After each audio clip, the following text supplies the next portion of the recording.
Hello, hello.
Hello, hello, hello. Sure. Make it live and please message me once done.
Here coming. See now coming. Hello, hello. See now coming. Hello.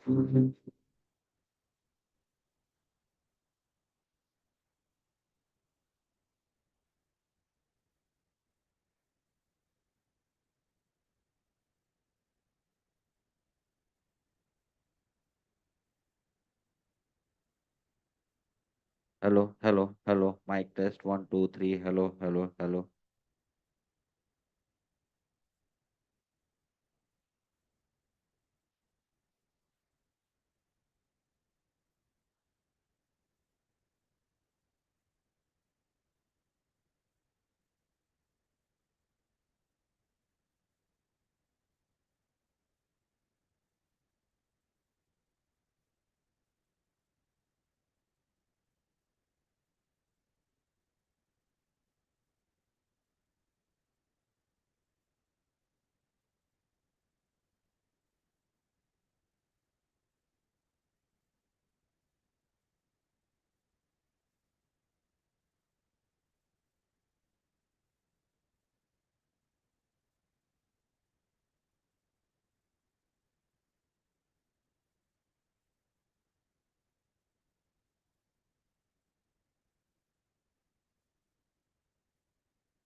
Join करी हुई है, हाँ चालू।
Hello, नमस्ते।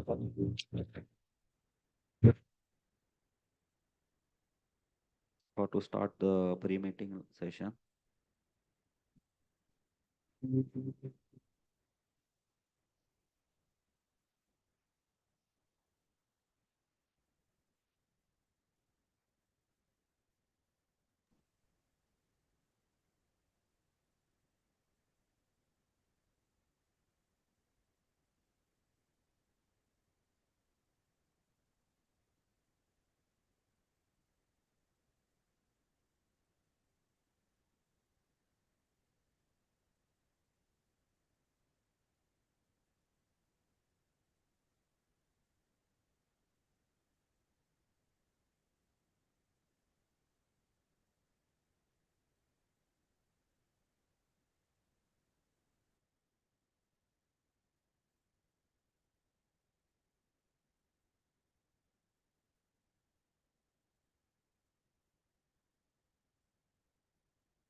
Hello, hello. Dr. Mahira, can you hear? Yes, I can hear you. Can you hear me? Good morning. Can you slide the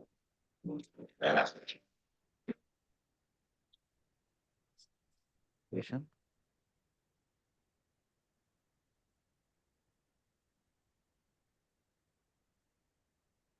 Can you hear me?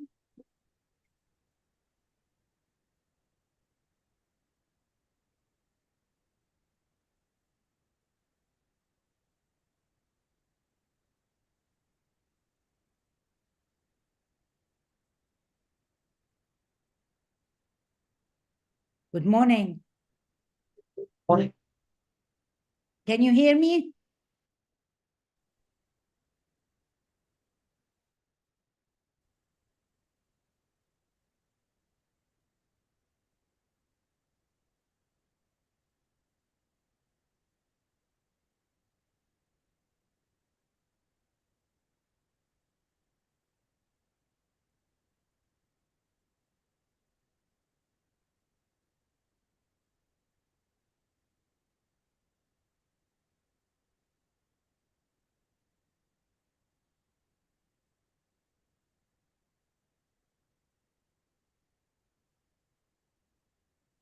Can you share your screen, Dr. Mahira?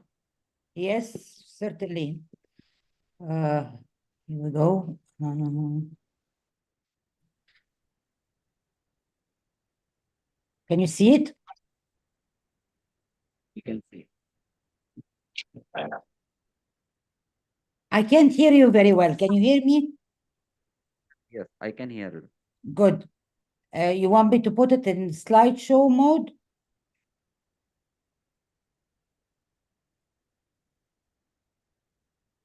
Hello? Taking the slide. Okay. Yeah. Is this okay? Fine, fine. We are Okay, done. good. Now, what is the plan right now?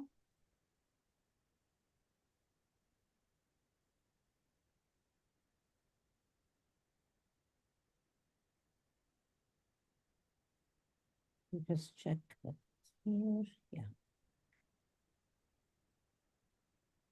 What are we doing right now?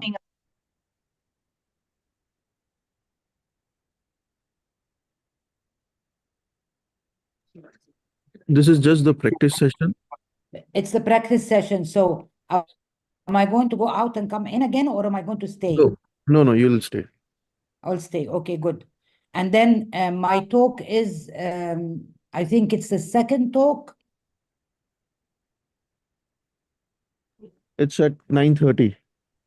Okay, so I stay until 9:30, and then you need me to stay until the panel, which is at what time?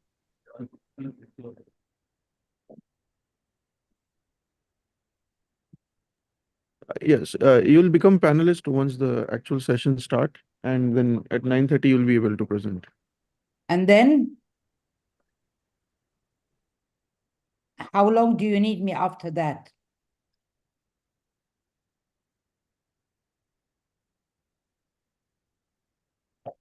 You've got just one lecture, yes? Yes, yes. Then that's it. Just start. Okay. Okay, that's great. Thank you.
Hello, mic test.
Hello, mic check. Hello, 1, 2, 3, 4.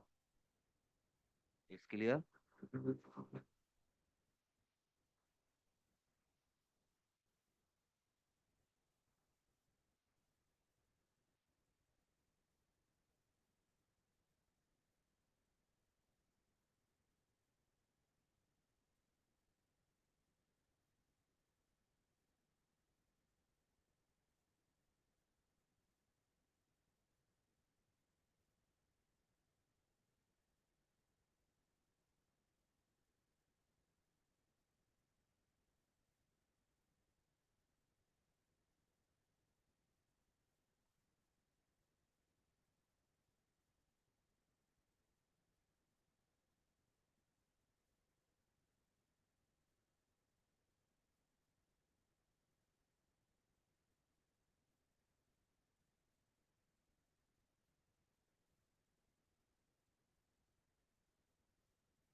exchange. First, first point, I would like to thank especially Professor Martin Steinholz, who give you some welcome words now.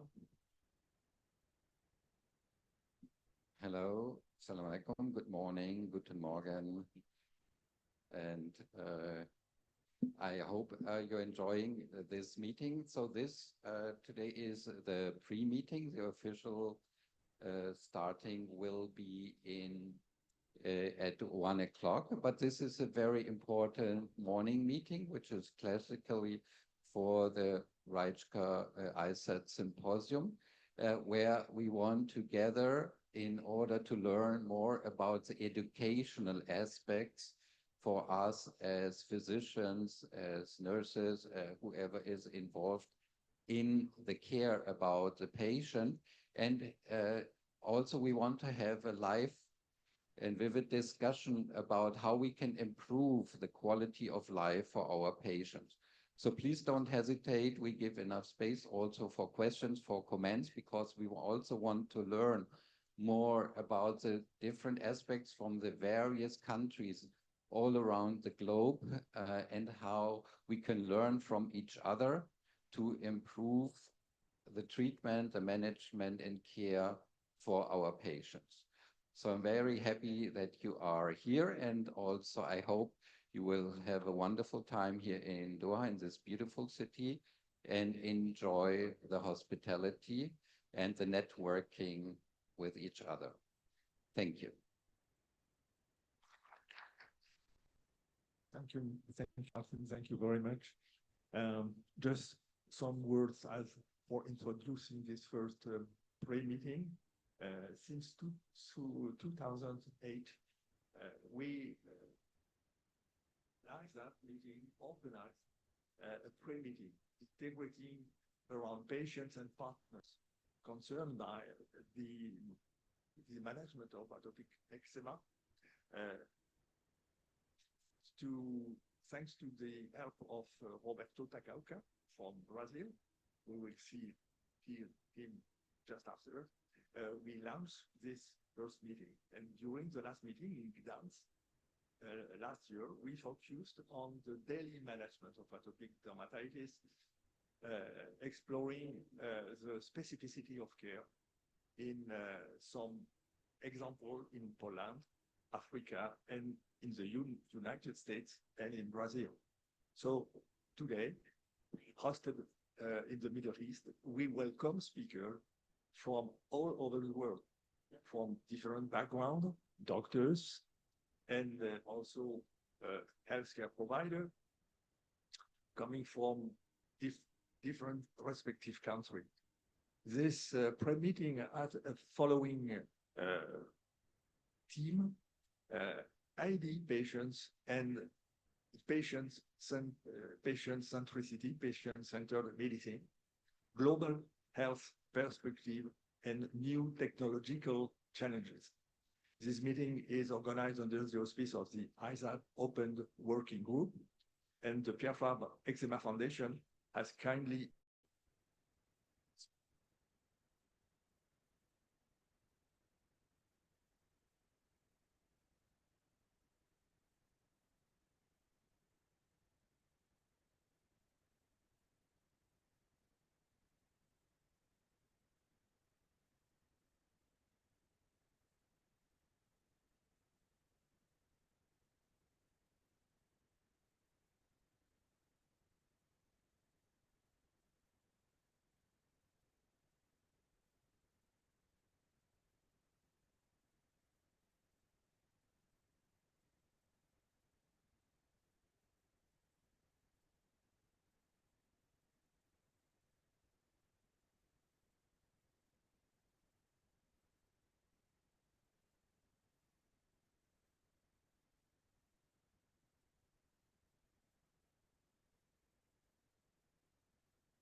perspective from around the world, and the more we can acquire new knowledge about the origin and the management of this fascinating disease. So I hope that this meeting will be conducted both in face-to-face, but also in teletransmission. And we thank that the speaker who were unable to travel, but who accepted, despite the time difference, to enrich examples. So thank you for them. So the first.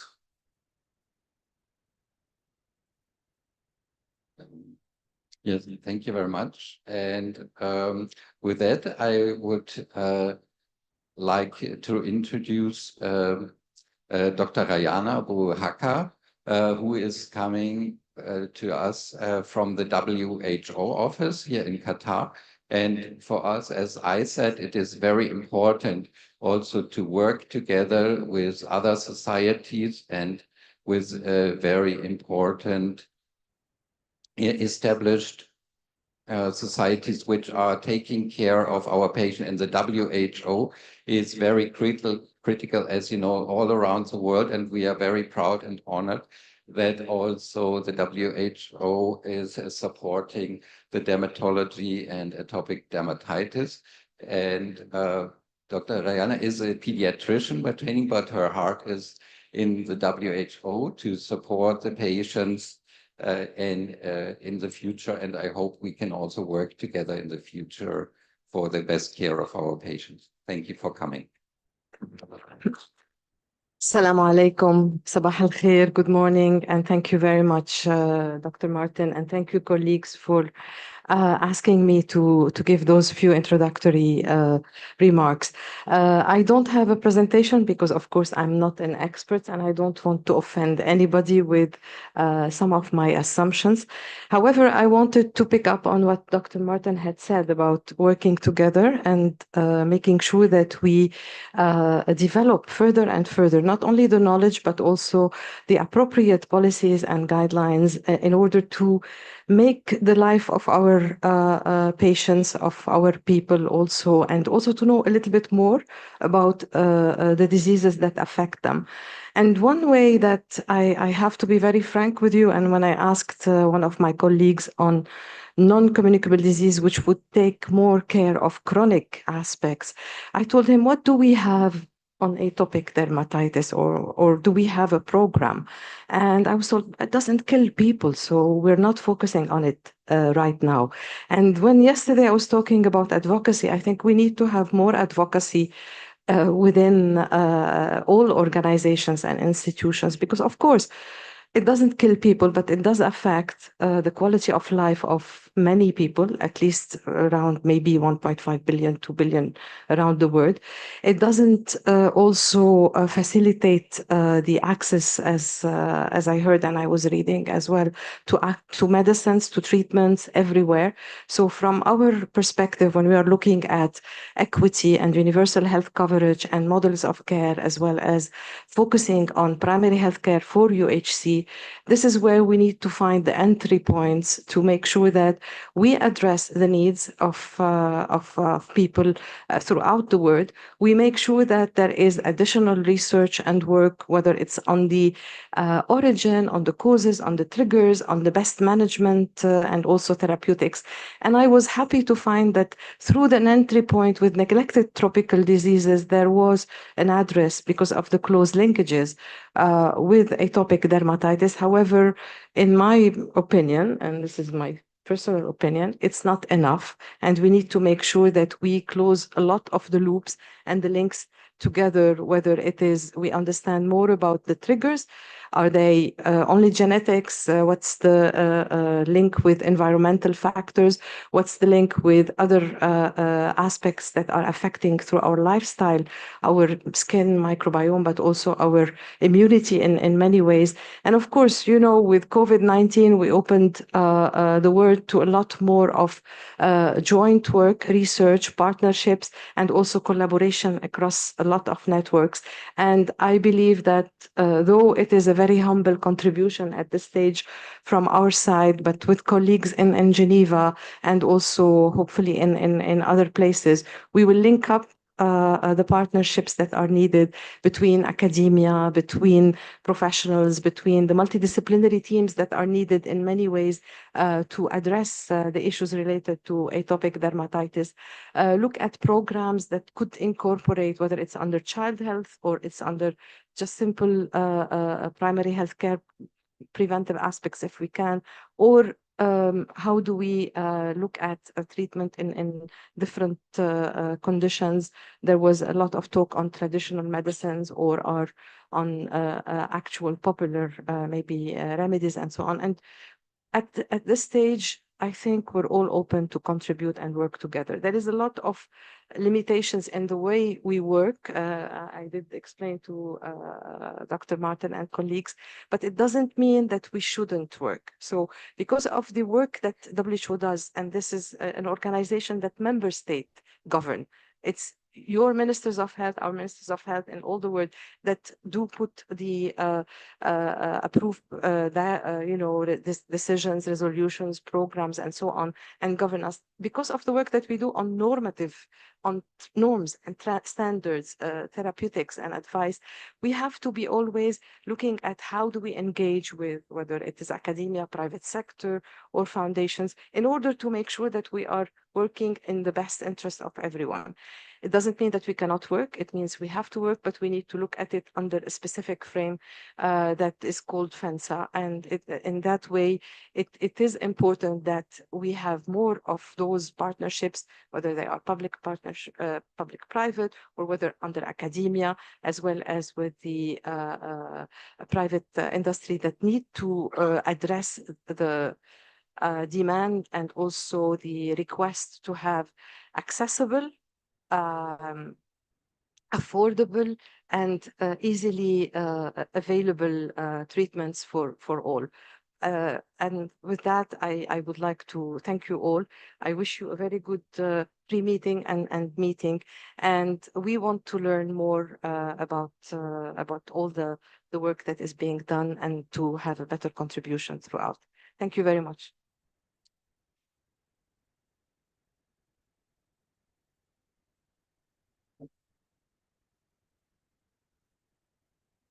I would like to call Prof. Martin for the next lecture. Professor Steinhoff received his MD and PhD from Germany. He is the chairman of the Department of Dermatology, director of Dermatology Institute, and director of the Translational Research Institute at Hamad Medical Corporation, Qatar. He is full professor at Weill Cornell Medicine, New York, USA, Weill Cornell Medicine, Qatar, and Qatar University, and holds board certificates in dermatology, venereology, phlebology, and allergy. His fields of interest are inflammatory skin diseases, translational medicine, and omics technology. He published 260 peer-reviewed articles, 40 book chapters. He holds numerous patents and was PI on various clinical trials. Prof. Steinhoff received various prestigious international research awards, was on board of directors of European Society of Dermatology Research, and is honorary member of several societies for dermatology. Welcome, Dr. Prof. Martin. Thank you so much, Dr. Mariam, for this very kind introduction. It's great to be back here in Doha, and I welcome everybody again for this very important pre-meeting. And we have some time. I will give an overview about dermatology in Qatar, because this is the first time that the ISAT is in the Middle East. So because Dr. who was supposed to speak about Egypt.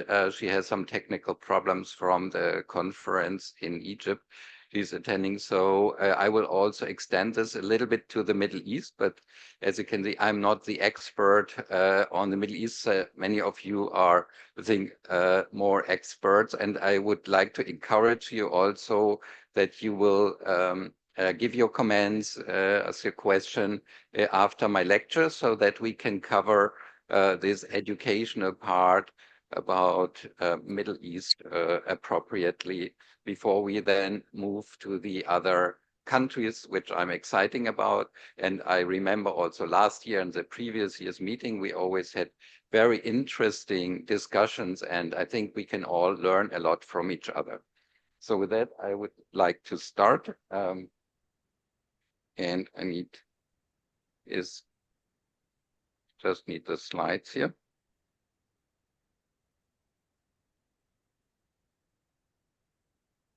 Where is this? Yep, okay.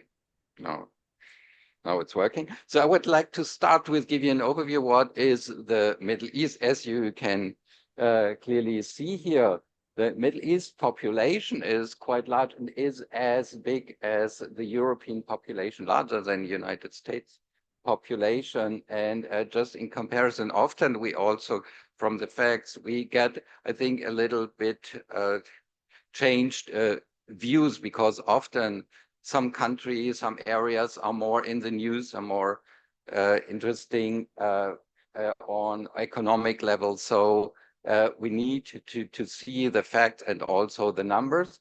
And it is in this region, we have 460 million people who are in various countries distributed. And importantly, what we need to know, as similar to Americas and other countries, Europe, there is a huge difference also in the wealth and in the life expectancy of the patient in these countries. And this is a very important publication from Rosling a few years ago, which I already showed last year. But what you can see is all the countries are here with respect to the income levels and the life expectancy. And you can see in the upper right corner are mainly the wealthiest country with the highest life expectancy, and on the left lower side short life expectancy and income levels. And you see the huge distribution with respect to the income levels, which can exceed 40 times the wealth of other countries. So if we talk about also care of our patient and how to improve healthcare, we nurses need to understand where is this country standing, and also what do we need to know about this particular country, and where are the differences and the changes which we need to make in order to give access to everybody for good medication and adequate management. And this is also very important to understand for us, because often we think in our country, this is the standard of care which we are having, but the differences are very different. And here again, from Rosling, he has shown that there are many 4 levels. If we think about 8 billion people live in our world, we have 4 levels. So mainly only 1/7, so 14% of the population in the world can afford a car. The same amount of people can just walk. They even don't have a bicycle. They don't have any transportation. So this is only a very narrow part of the world where we are giving care to our patient. We have to understand, in order to help the patients globally, how about the rest of the world? And as you can see, most of the people, 6 out of 7, they live with a maximum of $30, and often we are very privileged. And as we have discussed also last year in Poland in the same meeting with our colleague from Nigeria, and it is that even some of the patients can't even afford the Vaseline, which is even not a treatment for atopic dermatitis, which is too expensive, not to speak about biologic or systemic treatments.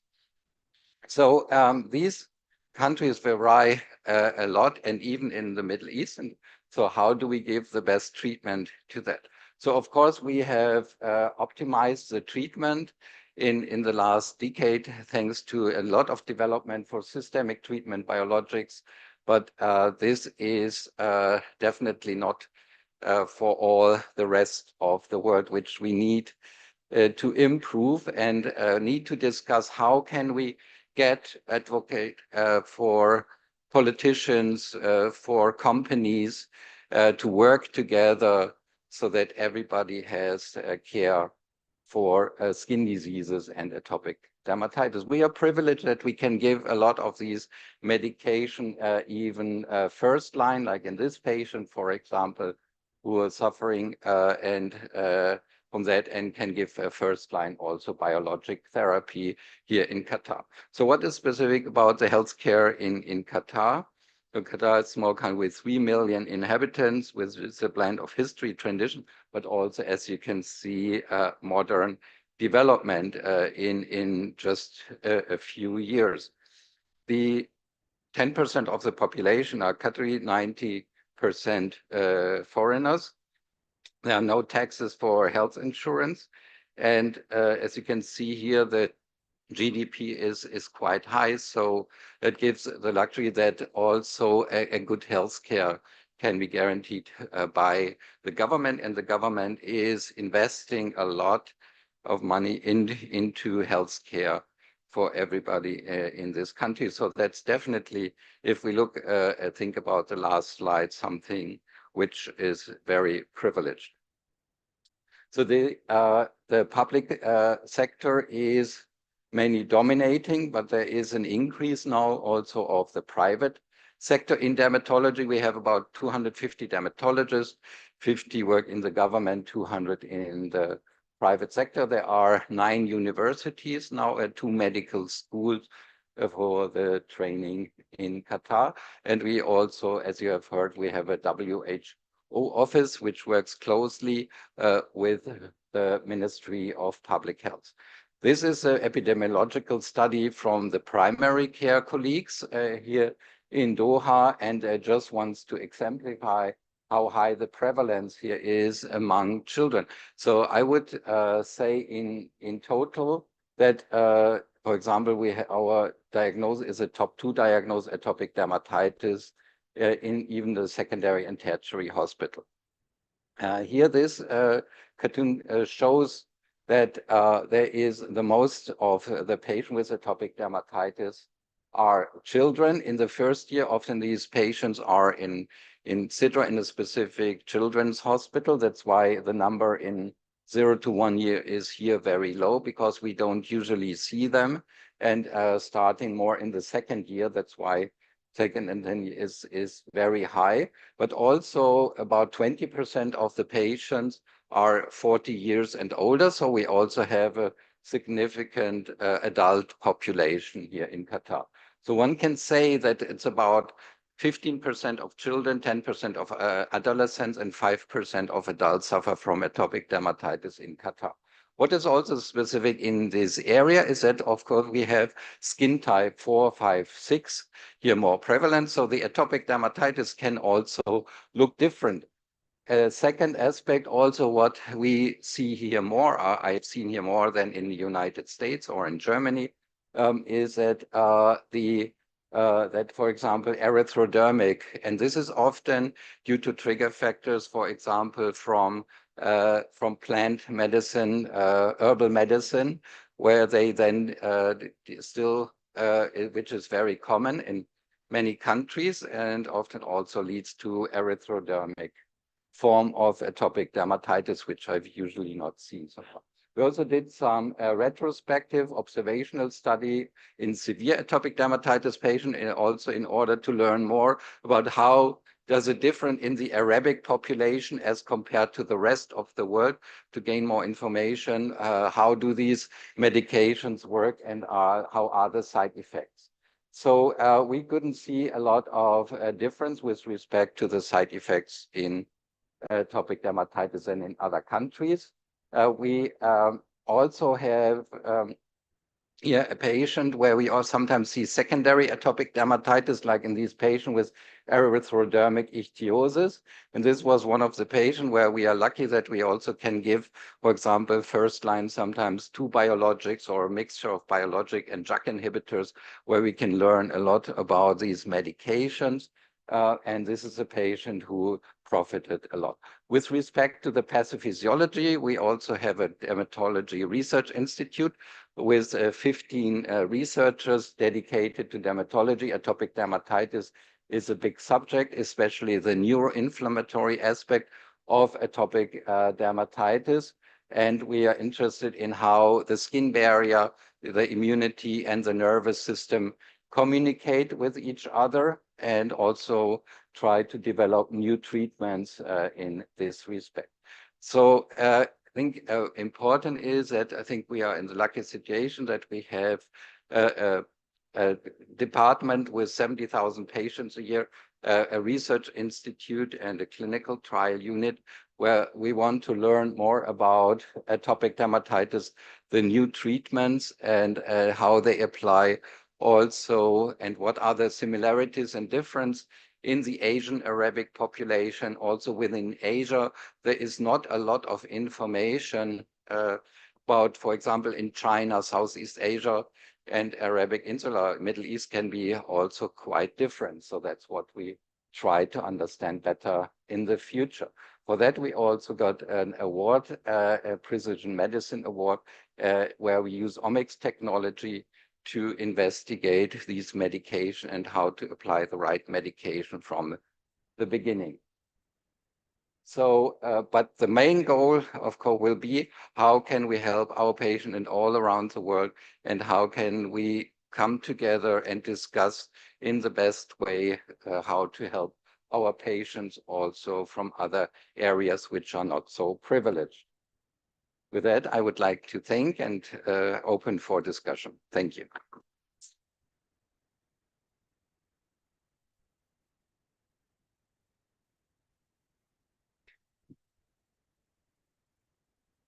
We have only time for one question, please.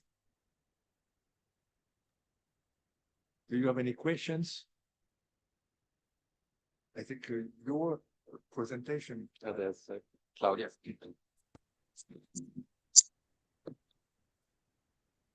Martin, my name is Claudia Treidel-Hoffmann from Augsburg, Germany. Martin, thank you very much for the presentation. It's really interesting, the different types. Did you also look for the difference also in responsiveness to our new treatments? So what do we have to tell patients about this? So who is responding to which systemical treatment? Thank you very much. That is currently under investigation also of this project, where we are collecting 1,000 patients. In that direct, we have about 5,000 patients with atopic dermatitis per year. So we are trying and combine this clinical picture outcome of the medication treatment, JAK inhibitors, biologics, systemics, with the omics technology in order to find patterns with the cells, the cytokines, the pathways, and then to predict which is the right patient from the beginning.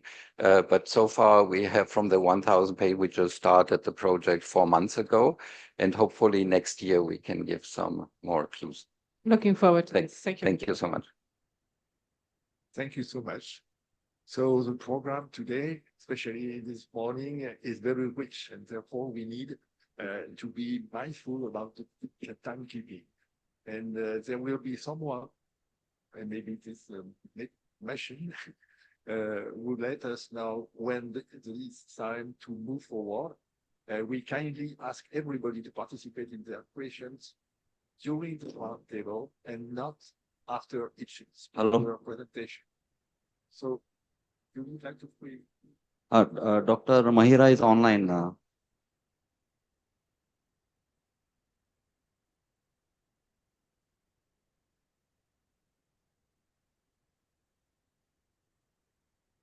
Dr. Mahira, can you make a You full want me screen? to start? Yes, I shared my screen. Can you see it? Yes, it is visible. Okay, good. Next full screen, man.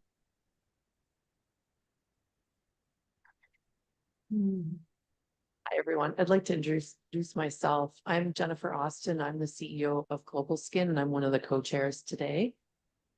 In case you are not aware, Global Skin is a global alliance of more than 280 patient organizations in over 70 countries worldwide. And we represent the patient voice at conferences like this, but also we work with our patient organizations to do advocacy work with policymakers globally and to support their work in their own countries in advocating for improved access to care and treatment.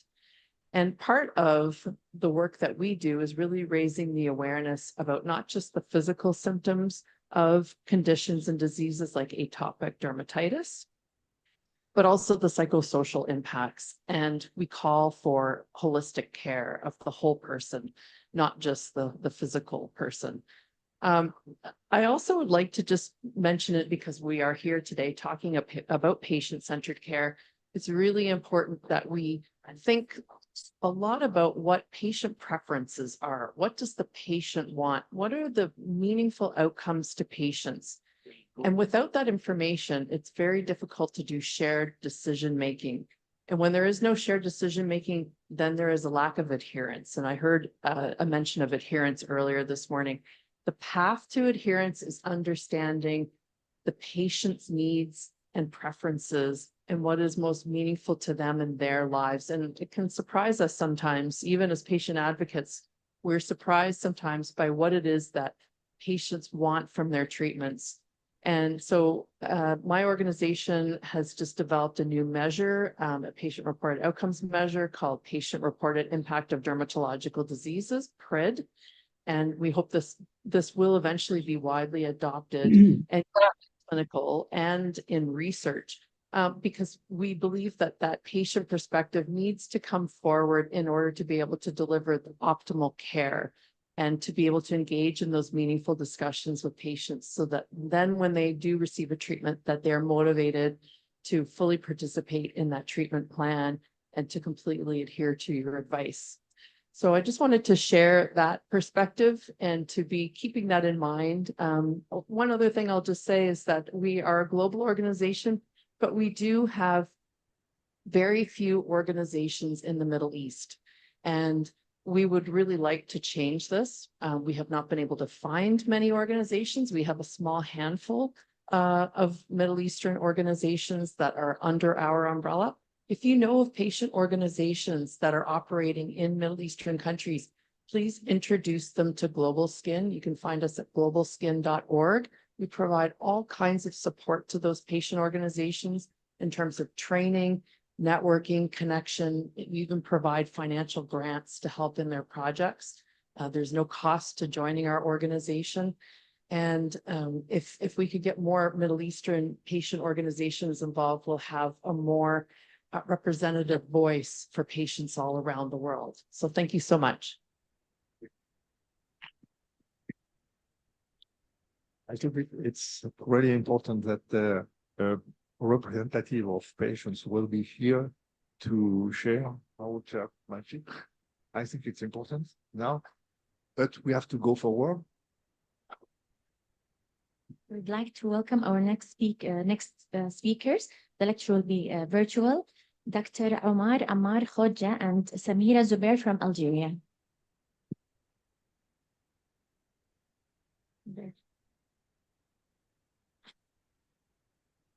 I'm sorry. Was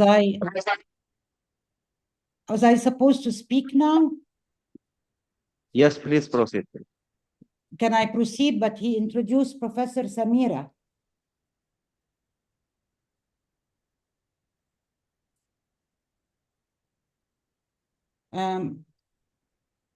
Good morning, everybody. I am Mahira El Sayed from Egypt. Obviously, Professor Martin Steinhoff, I would like to thank you very much for the invitation. I am so sorry that I was not able to attend personally in Qatar. I think I've missed a lot not being in Doha with you all. And I am going to talk about atopic dermatitis in Egypt. Those are my disclosures. We all know what atopic dermatitis is. It's a pruritic, inflammatory, relapsing skin disease. And Professor Steinhoff has spoken a lot about the pathogenesis and about the updates and about the research that's happening in discussing the newer pathogenic mechanisms involved in atopic dermatitis. I was very happy to hear from the WHO and from the patients advocacy group. We do have a psoriasis advocacy group, which was recently established right now, and we're looking forward to also establishing an atopic dermatitis group. What about the Egyptian experience? As Professor Martin Steinhoff alluded to, the Middle East is a very densely populated area, and Egypt is populated with 105 million people. These are some of my patients. Atopic dermatitis is in children as well as found in adults as well. And we did this first paper about the epidemiology of atopic dermatitis in the areas of the Middle East, because as you can also see, like Professor Steinhoff has presented, this prevalence varies globally. So what did we find with the AWARE study? This was a study that came from different areas of the world, from Asia, Eurasia, Latin America, the Middle East, and Russia. In Egypt, the prevalence of AD among adults was 3.6%. Most of them presented with mild to moderate disease. Dry skin and itch was reported in almost 40% of patients. The prevalence was higher among females between the age of 25 and 44, and there was higher prevalence in urban versus rural areas, probably because of the pollution. And this is, we always known this about atopic dermatitis. The highest reported comorbidities were from the Egyptian patients.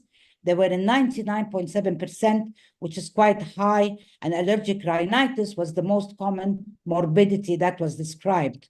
This is the micrograph that shows the epidemiology in the different areas of the world that were discussed in the study.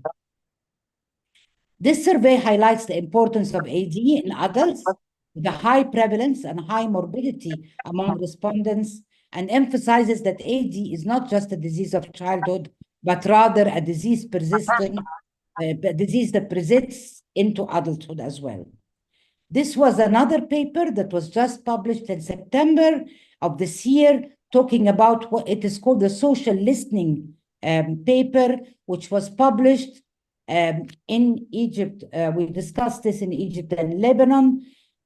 We wanted to see the awareness and education, the economic and health burden, how much patient support do we have, the role of telemedicine and the social media influence.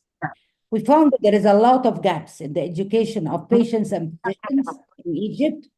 Physicians usually use brochures or webinars to educate patients. Only 25% of physicians mentioned existing educational initiatives. The majority of online discussions about AD were only educational, discussing only management and treatment. They're not discussing holistic approach or comorbidities.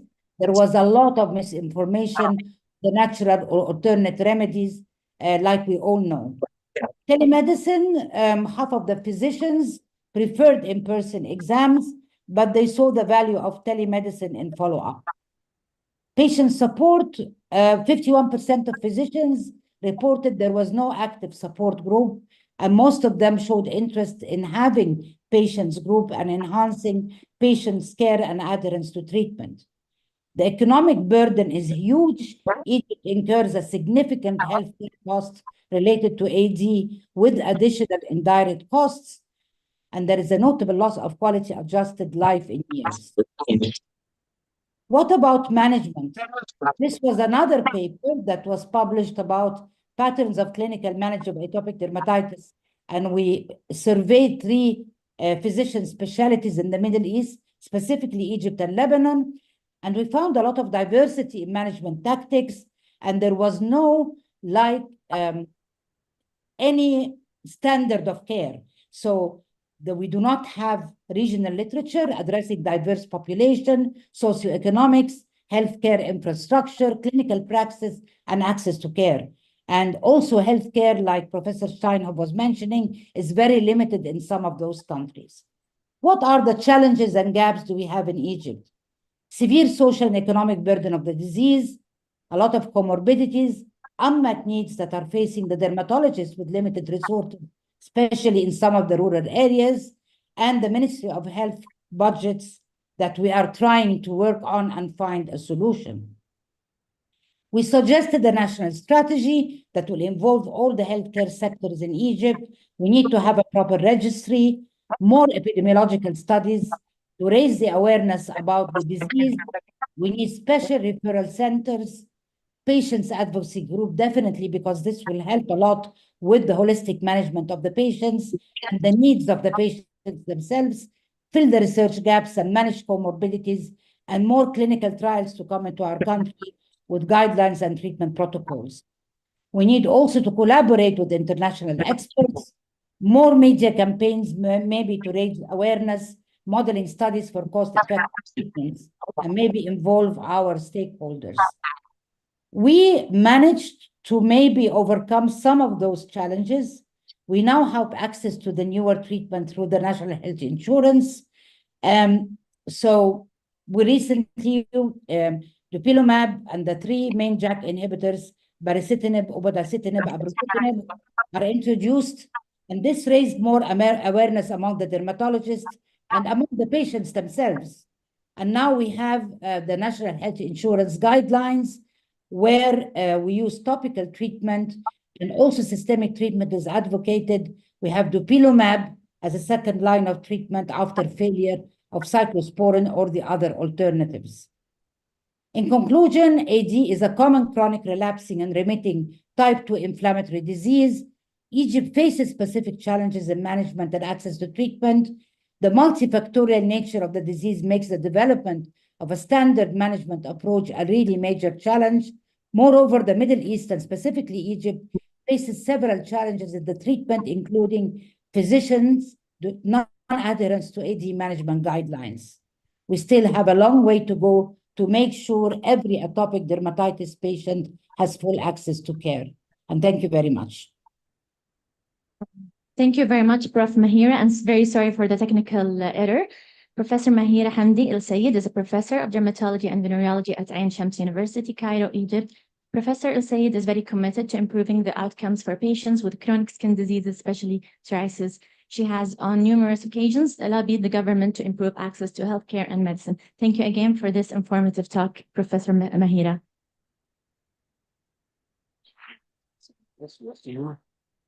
Now we have to move to another video presentation. We have to move to Algeria. I'm sorry, we don't have time to ask questions today, but you are kindly invited to go to participate in the roundtable.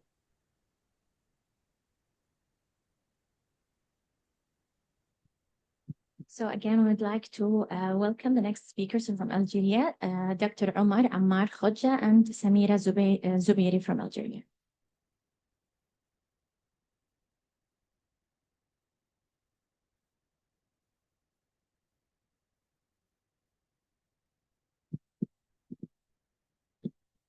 Dr. Samira, can you start your share the screen and unmute yourself?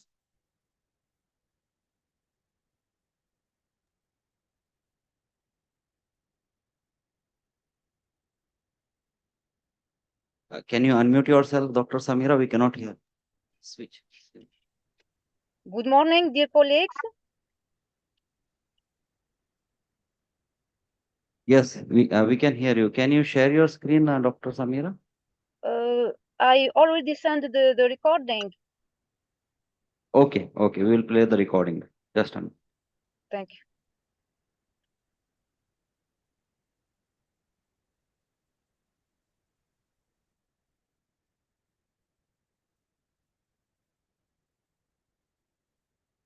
Grass.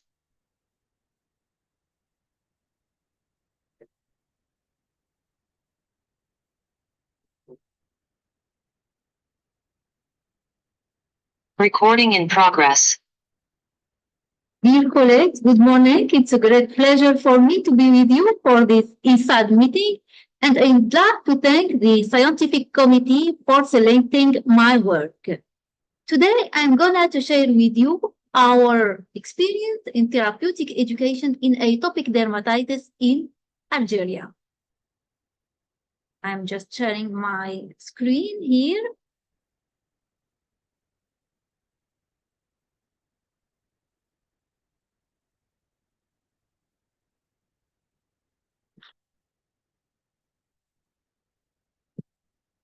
Here are my disclosure. Therapeutic education is a part of the management of atopic dermatitis according to the guidelines. And the aim of our study is to describe the therapeutic education activity in Algeria in 5 dermatology departments. We have now 5 atopic schools in the center, the east, and the west. We conducted a prospective, descriptive, multicentric study for both adults and children with moderate to severe AD. We set up a therapeutic education program using educational tool, and then we evaluated our program. We received our patients at the dermatology departments at hospital, here both parents and children during our workshop.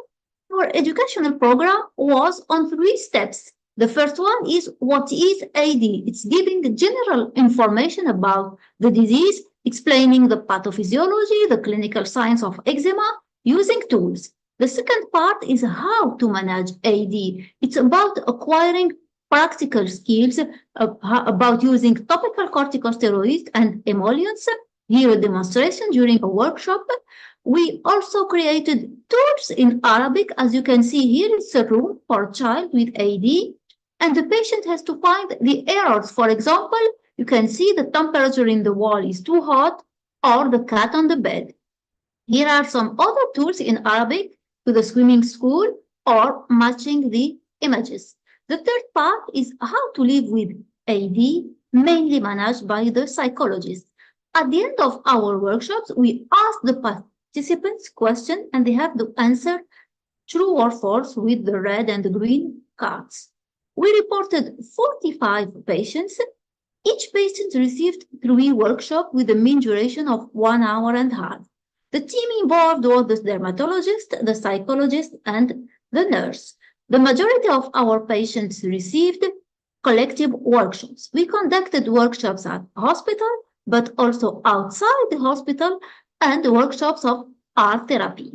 Here are some pictures of our workshops outside. The concept is to change the environment, to go with all the group outside. We still talk about AD, about therapeutic education, as you can see here with our tools, and we have, at the same time, some fun with the kids. We conducted workshops of art therapy, mainly paintings, drawings, and mosaic. Here our workshops of paintings and pottery, and you can see some wonderful paintings of our patients. The mean score at the beginning, at the end of the program, as you can see here in this slide, and the score of priorities at the beginning and at the end of our program. But beyond the scores of severity, it's a special relationship between us and our patient, a relation of trust for a better treatment adherence. Here, our patient expert. This boy with severe AD, you can see her self-image. He painted the whole body in red, and look at the change after the workshop with the psychologist. Here, this girl, during a workshop, wrote in Arabic, "I love you." At the end of the workshop, there's a feeling of happiness. Patients say that the best day of their life, and a feeling of hope. Therapeutic education is described all around the world. Our approach is similar to the other studies in terms of individual and collective workshops, in terms of the team involved and the mean duration of the workshops. We reported improvement of scores of severity according to the other studies. We introduced the concept of art therapy. It builds self-esteem, and sometimes art communicates more than words. When I asked this young girl about the meaning of her paintings, she said that the fingerprints was all the sequela left by the disease on her life. The hand is to stay stop to all this, and the heart is all the hope she has now. Our difficulties is that it's time-consuming and it's often a personal initiative, and we have also the problem of fundings. In conclusion, our study showed the benefits of therapeutic education and the benefits of workshops of art therapy and therapeutic education outside. At the end, I would like to thank all my patients, all the team involved in this program, and all the persons working for therapeutic education. And here are some pictures from my nice country, and thank you for your attention.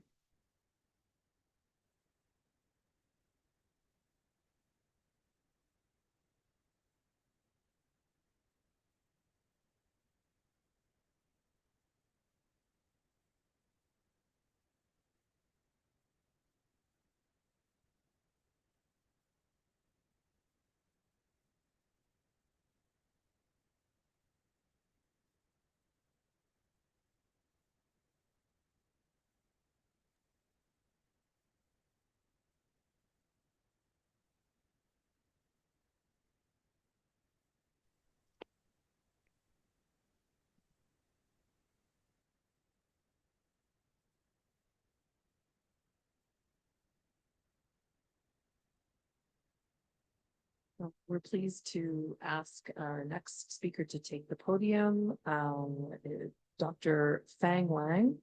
There she is. She received her MD from the Fudan University in China and received her PhD at Sun Yat-sen University. From 2017 to 2020, she did her postdoctoral training with Dr. Brian Kim at Washington University in St. Louis and identified how, of course, I'm not a doctor, so I don't know if I can say this, basophils promote acute itch flares in atopic dermatitis. And now she's a professor and deputy director of the Department of Dermatology at the first affiliated hospital in Sun Yat-sen University. The Wang Lab focuses on neuroimmune mechanisms underlying various itch conditions. She has 38 peer-reviewed publications and has enrolled into youth project of the National Major Talent Support in China.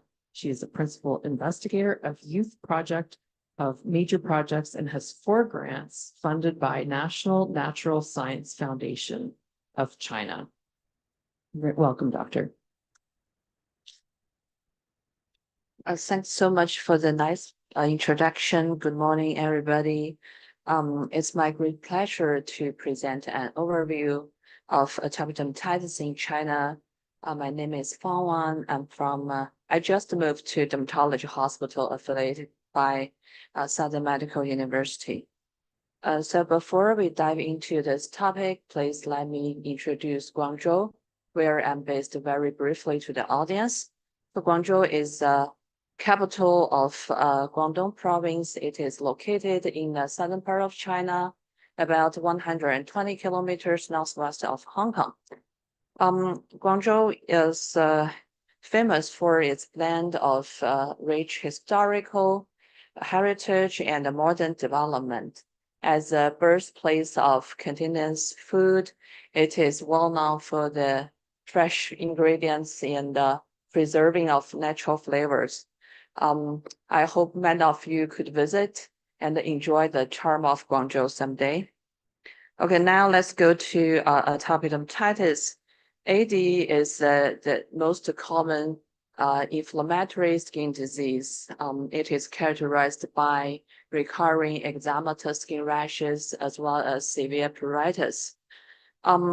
Although it is not life-threatening, it has posed a significant burden to the patient's quality of life. Unfortunately, right now we are seeing an alarming rise of its incidence rate. It is estimated that 6% of Chinese people are affected by this disease. It's about 80 million Chinese people are suffering from this disease, with 25% was moderate to severe AD. As we know that atopic dermatitis manifestations vary depending on the disease stages and groups of ages. The clinical manifestation we observe in Chinese AD patients are largely consistent with the global patterns. During the past few decades, the Chinese dermatologists have made great contribution to this exciting field. For example, we have tailored the diagnostic criteria and we have led some clinical trials and targeted therapy. This slide is showing the guidelines and consensus we have updated during the past 4 years. We have included the advances of biologics and targeted therapies for moderate to severe AD. During our clinical practice, we have to manage a lot of patients each day. It's about 60, take our hospital as an example, it's about 60 to 100 patients per day. Here we can see our patients get registration, wait for their turn, and will get a comprehensive care. Here is Dr. Wang seeing her patient.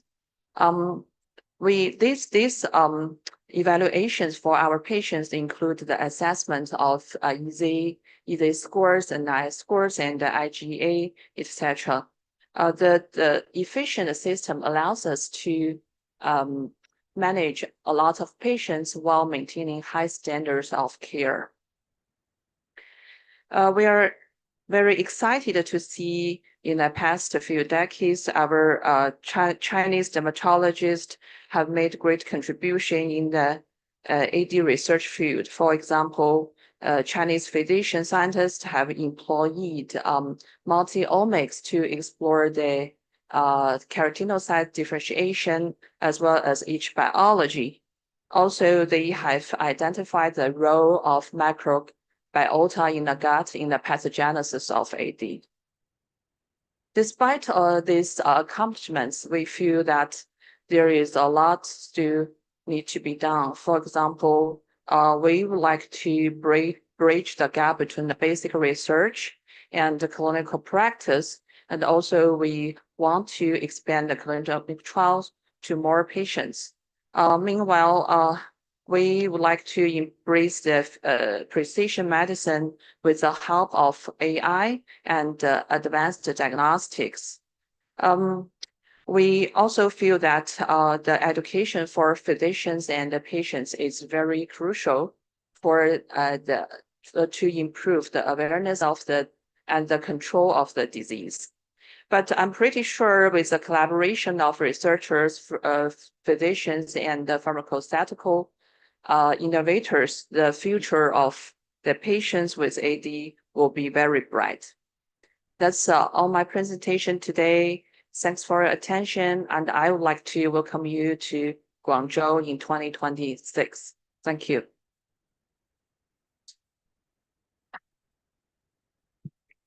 Thank you so much. We will discuss our presentation during the roundtable. Okay, thank you so much. Now we have to move forward, and I'm happy to introduce Professor Uwe Gieder. Uwe Gieder is a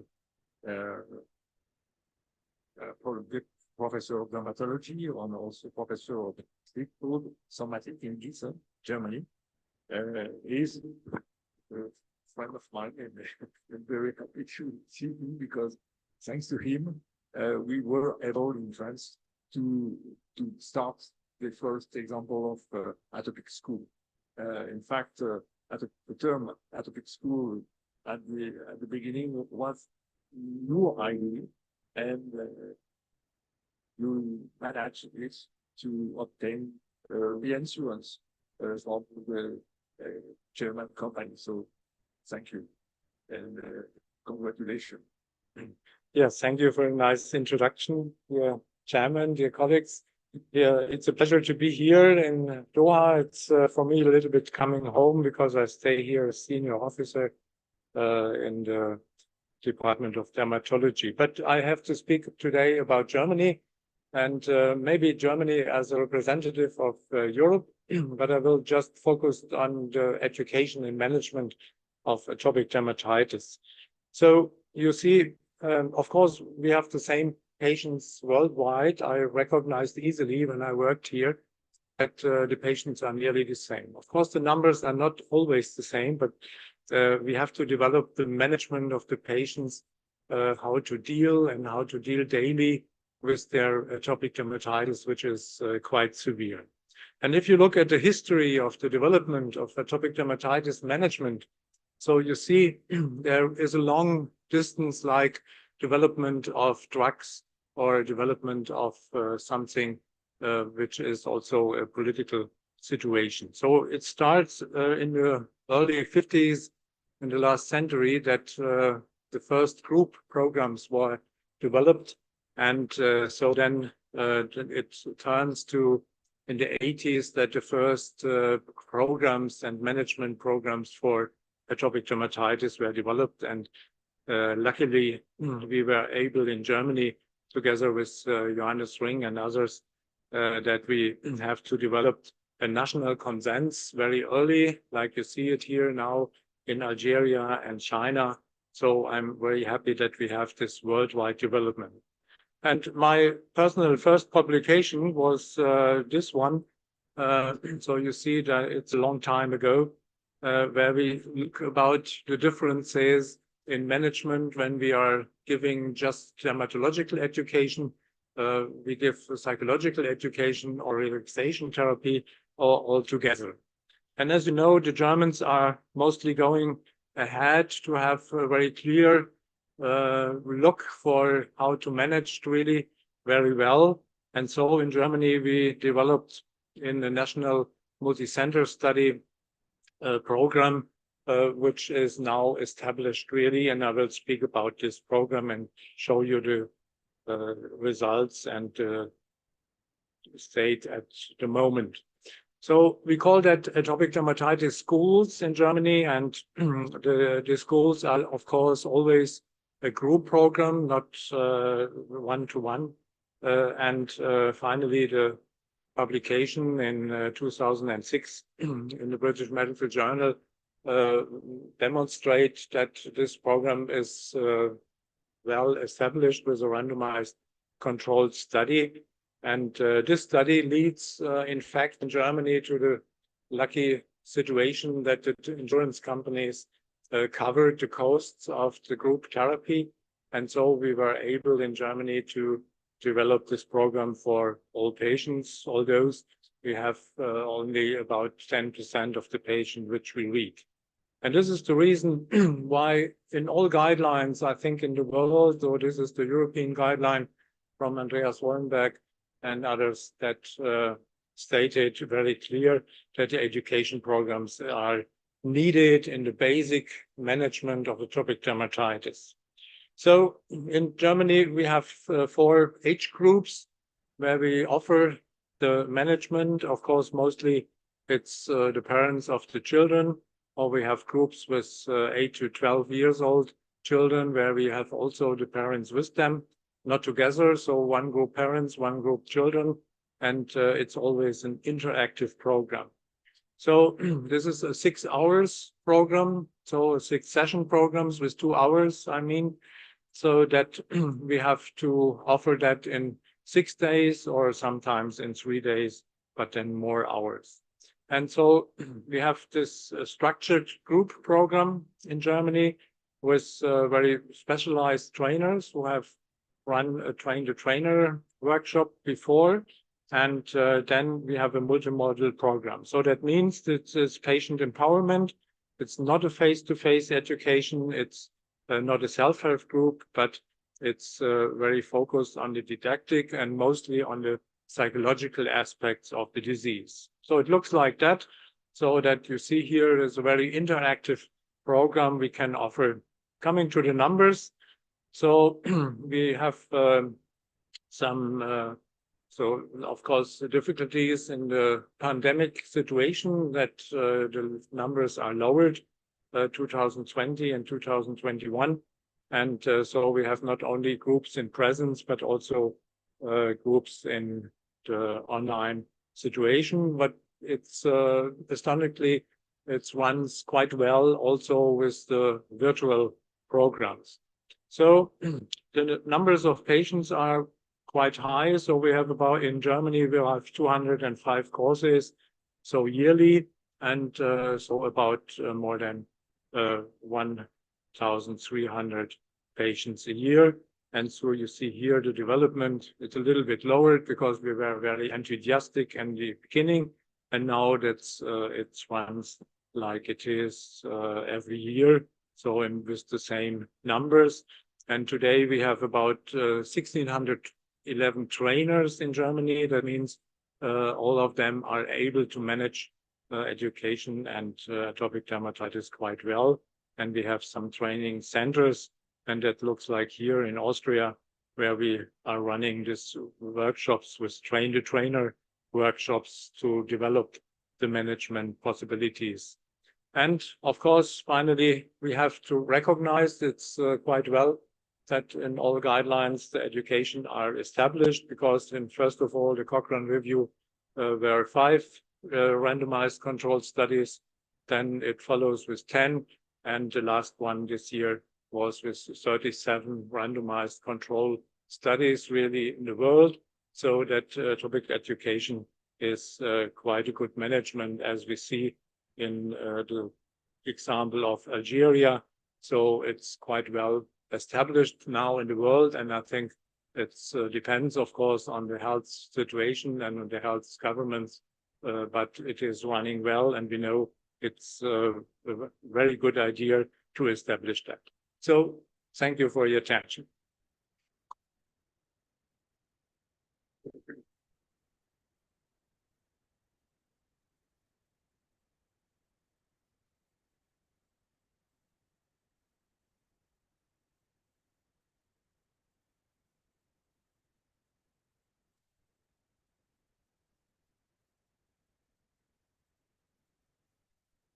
Okay, so I'm now pleased to invite Dr. Roberto Tacoca to the stage, please.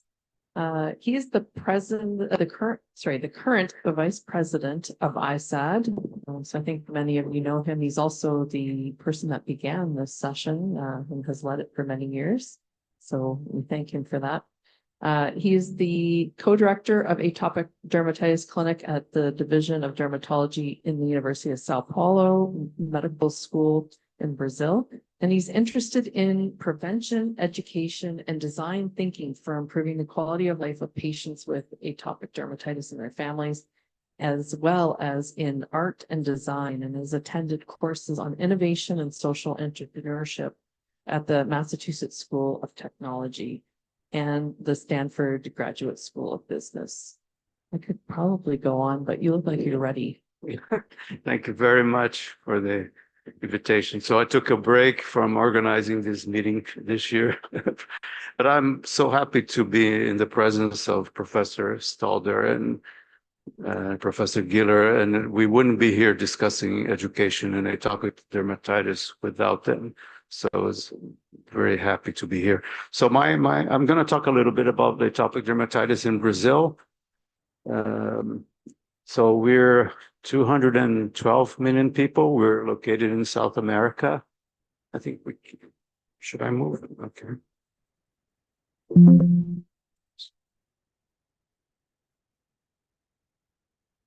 So this photo is from a meeting we had 20 years ago in our hospital.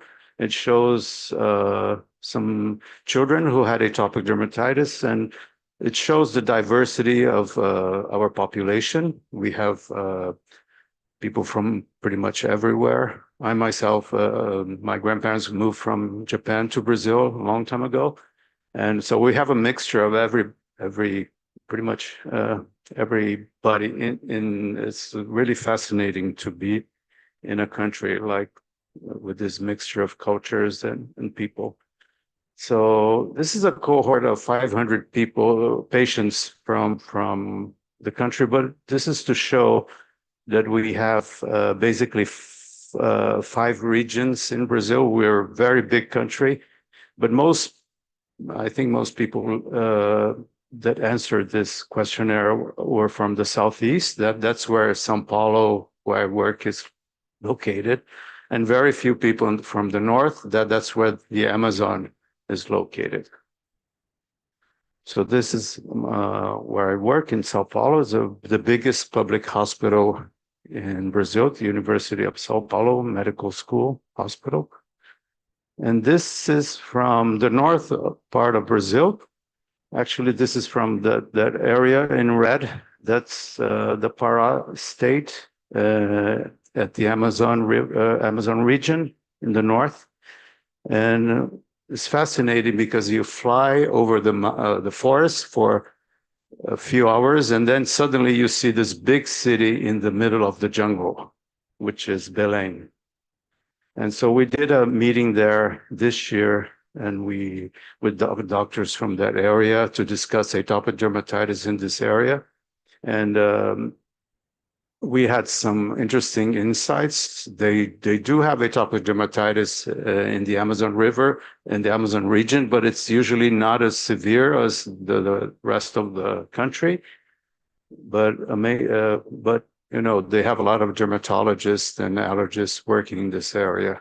And I think one of the difficulties is to reach different cities in this area because it's pretty much forests and rivers. So you have to reach another city, you have to get in the boat and travel for 2 hours to reach another city. So it's really hard for them to see patients. And this is from another study that shows who's treating atopic dermatitis in Brazil. So pretty much dermatologists are the main physicians who are seeing patients, but we also have allergists, immunologists, and a lot of people see a psychotherapist also, and nutritionists, just to give you an idea. And as far as our educational programs, we have many groups, mostly are they're volunteer work, so have doctors and other healthcare professionals who are doing this support groups in many areas, but we don't have anything in the North region, as you can see here. And this is a task force. We're discussing. There's a lot of difficulties in maintaining support groups because you usually start with a good number of patients, but after a while, they stop coming to the meetings, and especially nowadays with social media, we're discussing how we can attract more patients to the group. And this group is formed with the doctors and psychologists and patients, and we're discussing how to attract people to the support groups. This is some of the projects we have. This is an awareness program we had at the hospital, and a podcast with 2 dermatologists who are doing this to discuss atopic dermatitis with patients, with other experts. And this is our app. And I would like to invite you to see 2 posters we have here at the meeting. One is about the patient journey in Brazil, and the other is about this interesting model to evaluate disparities in the accessibility of treatments for atopic dermatitis. I think that's it. Thank you very much. Thank you. Shukran.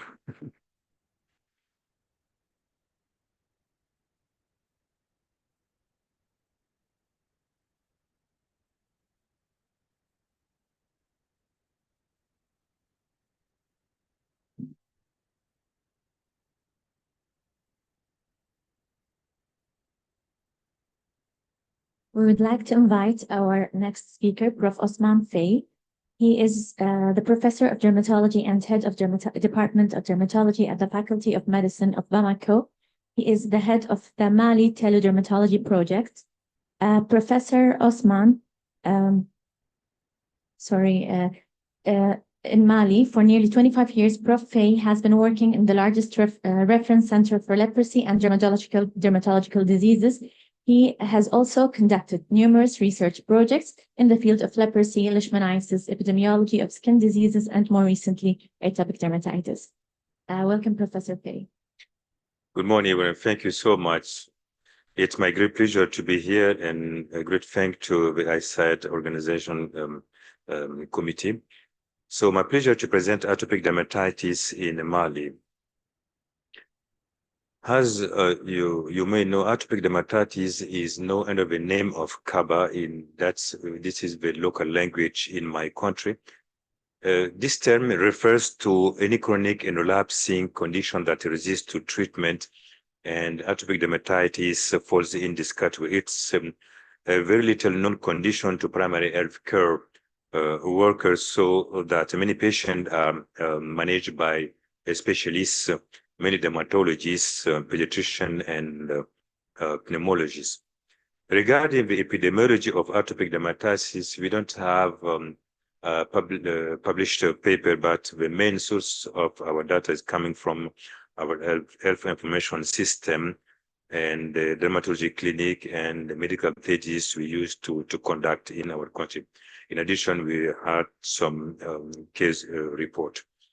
So regarding the epidemiology of atopic dermatitis, these figures are coming from the annual report of the health information system of our hospital, the main hospital, the referral center in the country in which we have about 50,000 outpatient per year. The prevalence of atopic dermatitis varies from 2% to 4%. And the proportion of patients under 15 years is around 70%. You also can also note that this prevalence is increasing over year. From the beginning of our record in 2019 to 2023, the prevalence of atopic dermatitis is increasing.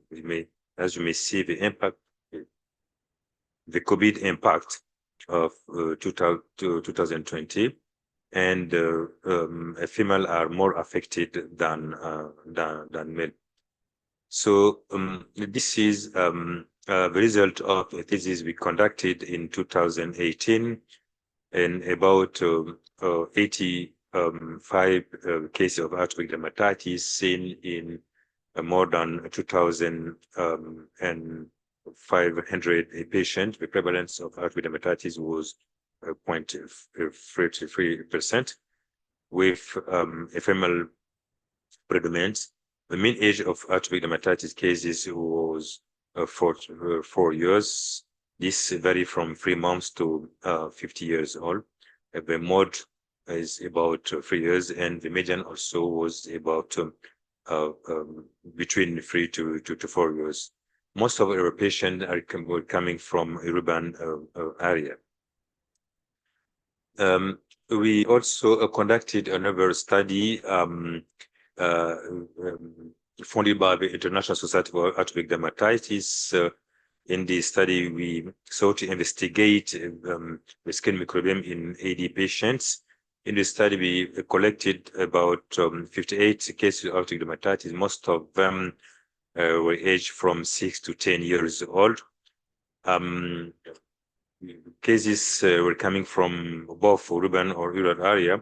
We collected skin swab from this patient, and the sequencing of the swab is now completely. Data analysis is in progress. So we are about to publish in the few coming months. Regarding the clinical presentations, more than 50% of our patients consulted between 1 week after onset to a month. Asthma is the main condition, the main comorbidity seen in our patient. Adults are more affected than children. Regarding the disease severity, most of our patients are a severe case because they come to us in case of severe infection and severe disease. As we know, non-severe cases are mostly seen in primary healthcare, so they didn't come to us.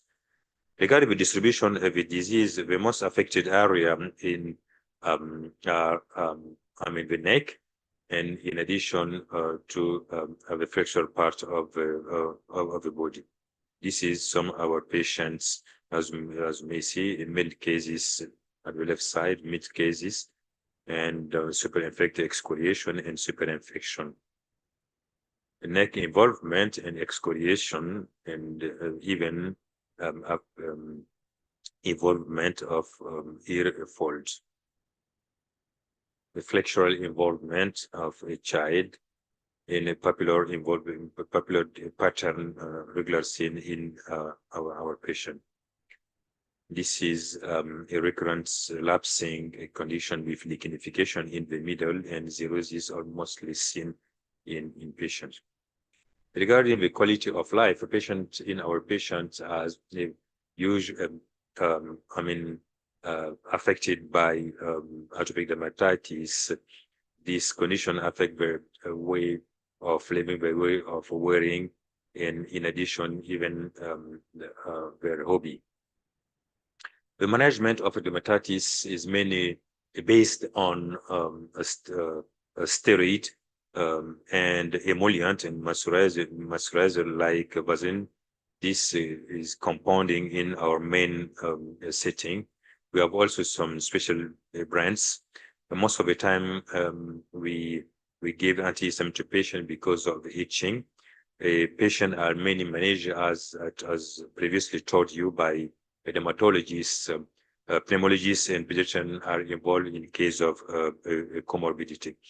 Our second line treatments are oral steroids sometime. We give, we have also methotrexate and azathioprine. Cyclosporin is given only to adults. Biotherapy and topical calcineurin inhibitor are likely. So thank you so much for your attention.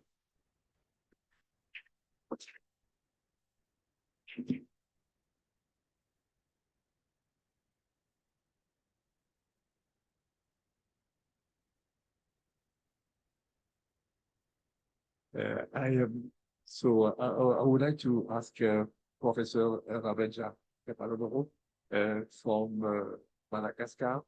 He is one of the leaders of the Sub-Saharan Africa group developed in Geneva with the World Health Organization and the industry. You are also experienced in atopic dermatitis and teledermatology, and you are convinced that therapeutic education remains a key in the management of AD. Please. Thank you, Professor Stadler.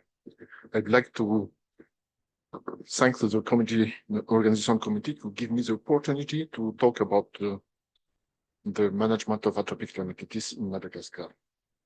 Madagascar is the fourth largest island in the world, with a population around 28 million, but only 18 dermatologists, 7 residents, and 30 GP working in dermatology. Skin disease represent around 30% of the consultation, include time-mine disease in Madagascar, and the prevalence of AD increased since the beginning in 1999. 20 years ago, it's increased to 5.6, and we see many cases of adult cases. Current standard of care of AD patient is limited to basic treatment, topical corticosteroid, topical inhibitor of calcineurin, and traditional emulsion using cocoa oil and aloe vera. Moderate and severe cases of AD are managed with methotrexate, and biotherapy is available, but only occasionally. Since the first roadmap organized by ASAD Africa in Geneva in 2019, the results show that there are few dermatologists in Africa, and lack of data from Africa, and difficulty to access of basic therapeutic. And we work in skin barrier to have more information in case in Madagascar. And the study of skin barrier showed in Madagascar that there are no association with the 2 main genes found in Caucasian, 5 and KK7. And we organized with ASAD and WHO in Madagascar the expert meeting of AD of Sub-Saharan Africa. And we continue to work in the skin barrier function, and the mutations mostly seen in Caucasian R501X and 2282del4 is not found in our cases. There are few data, and we try to publish all of our epidemiology cases and risk factor in children under 3 years and 15 years, and in adult. And in adult, many cases in adult are moderated, and we can manage it with methotrexate. We published our quality of life too, and treatment adherence. And you saw that there are low treatment adherence in Malagasy AD. The self-management of treatment in atopic dermatitis in young people saw that there are few adherence in these cases because of difficulty to follow up the young people. But You work with many partners. One of them is University of Zurich, and we study the environmental impact and immune response in AD, comparing case from Zurich and from Sub-Saharan Africa, Madagascar, and Tanzania. And we have a new finding that in health control, AGU is very high in Madagascar cases. The publication is ongoing, and we try to detect pollen because one of your study in project type 2 immunity with Pasteur Institute in Madagascar saw that Madagascar has higher risk factor of the development of TG immunity disease. 20 years ago, we developed two apps, Bayas and Dermatop, to help residency working in the remote area. And we joined Patient Project in 2022, working in 5 main diseases seen in pediatric sub-Saharan, and eczema has a trend. And we conduct a new study with 3 phases in teledermatology. One case is working machine learning, one case is teledermatology evaluated by dermatologists, and teledermatology clinical evaluation by dermatologists. The second phase is to compare machine to human, and the third phase is to evaluate the machine learning with 12-month follow-up.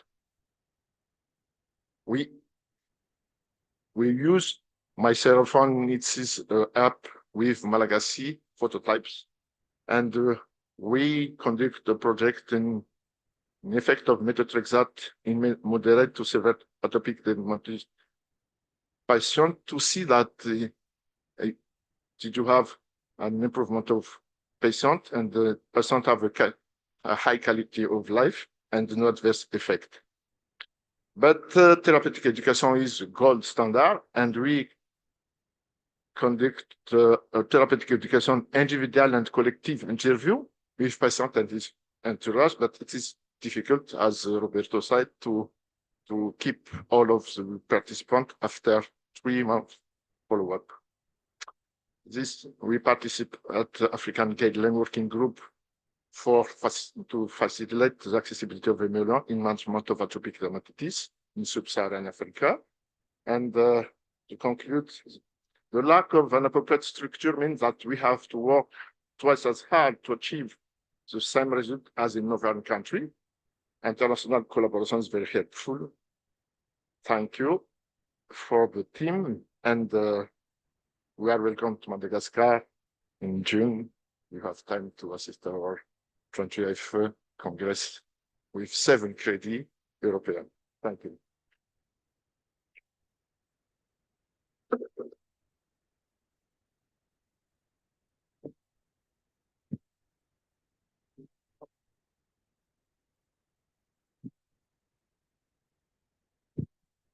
Sorry.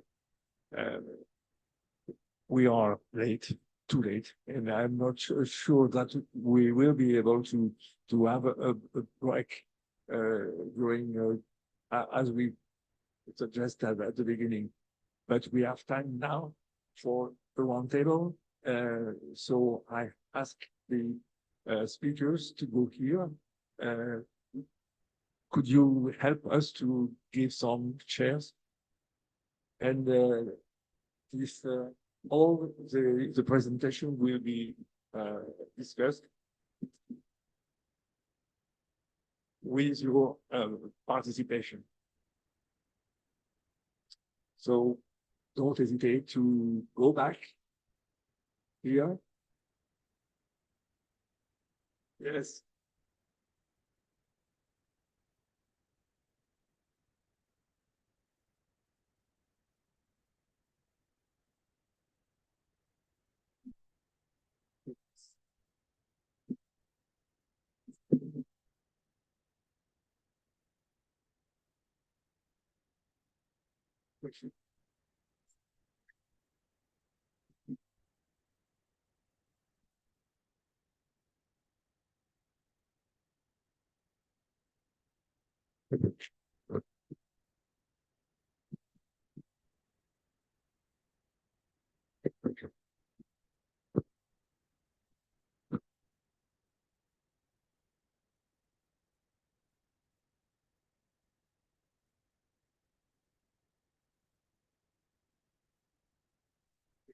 For 15 minutes.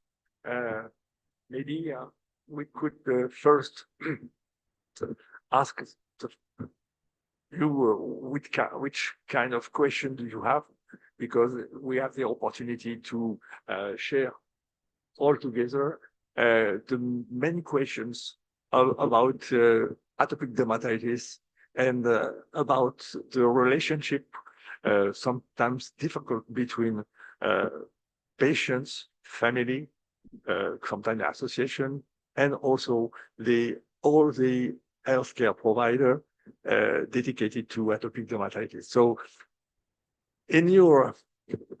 have you some questions to the audience, from the audience? Do you have any questions to our speakers? Yes.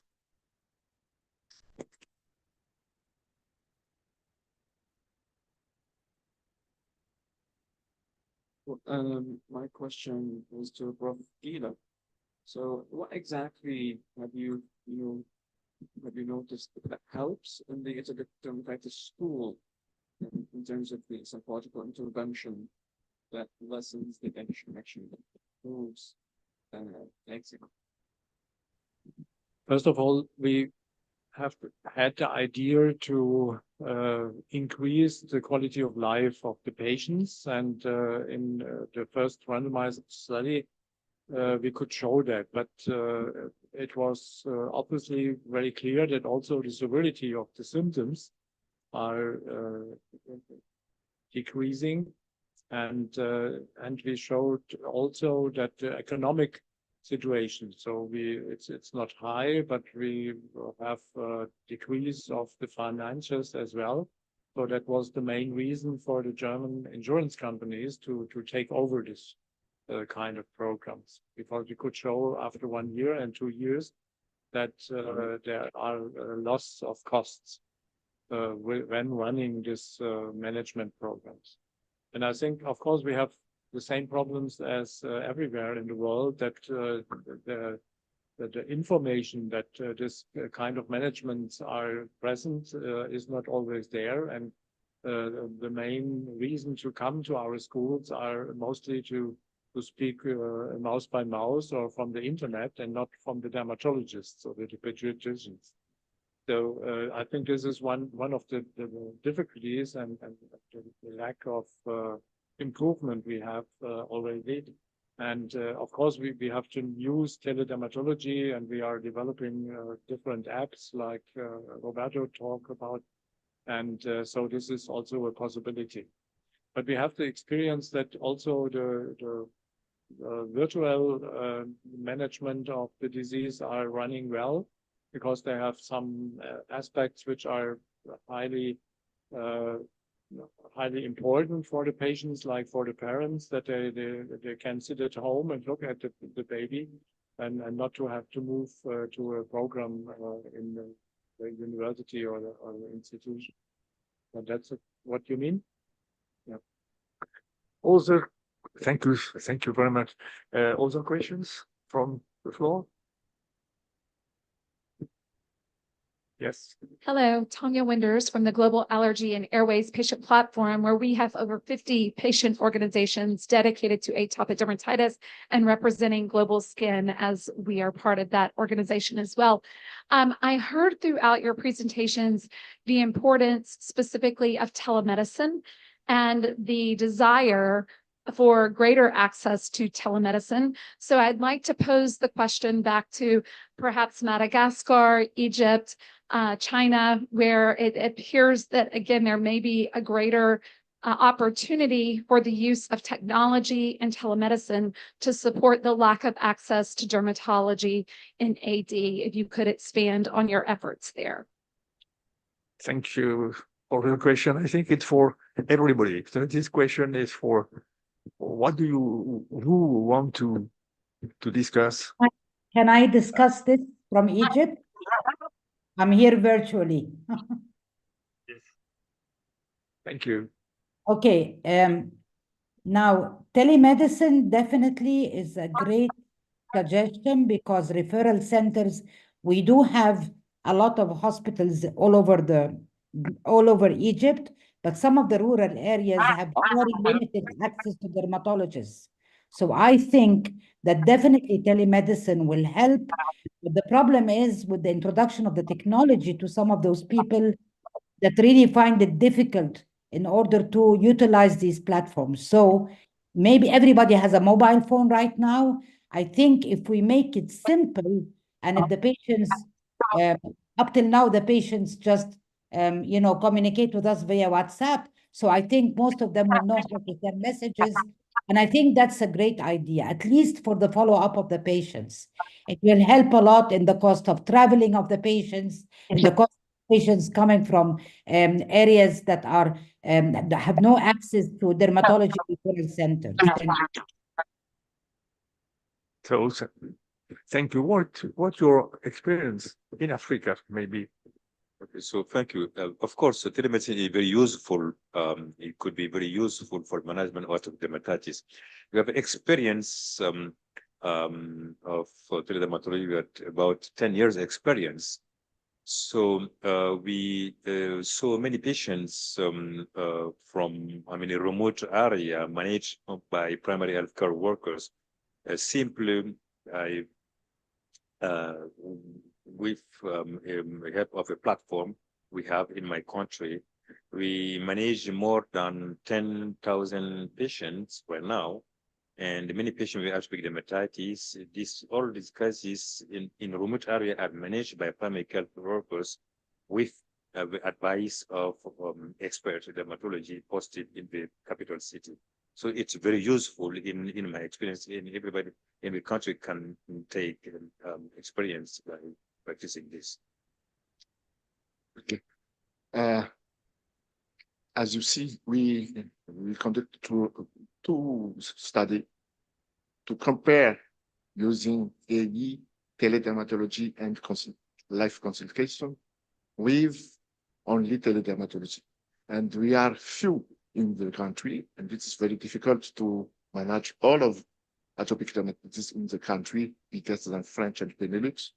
And we received many questions from all over the country, and we need to manage it. Telemedicine is very helpful to resolve this problem. In China, yes. Yeah, this is a very good question. I guess the situation in China is relatively unique because we have quite a large population.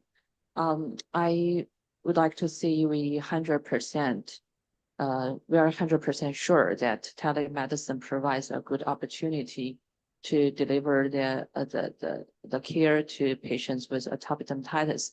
I will divide this into at least two aspects. First of all, I think it's a very good chance to provide the patient to provide the education to the patients, like they can get the education about what is this AD, atopic dermatitis, right? Get a lot of information about the disease and about the physicians and about the hospital.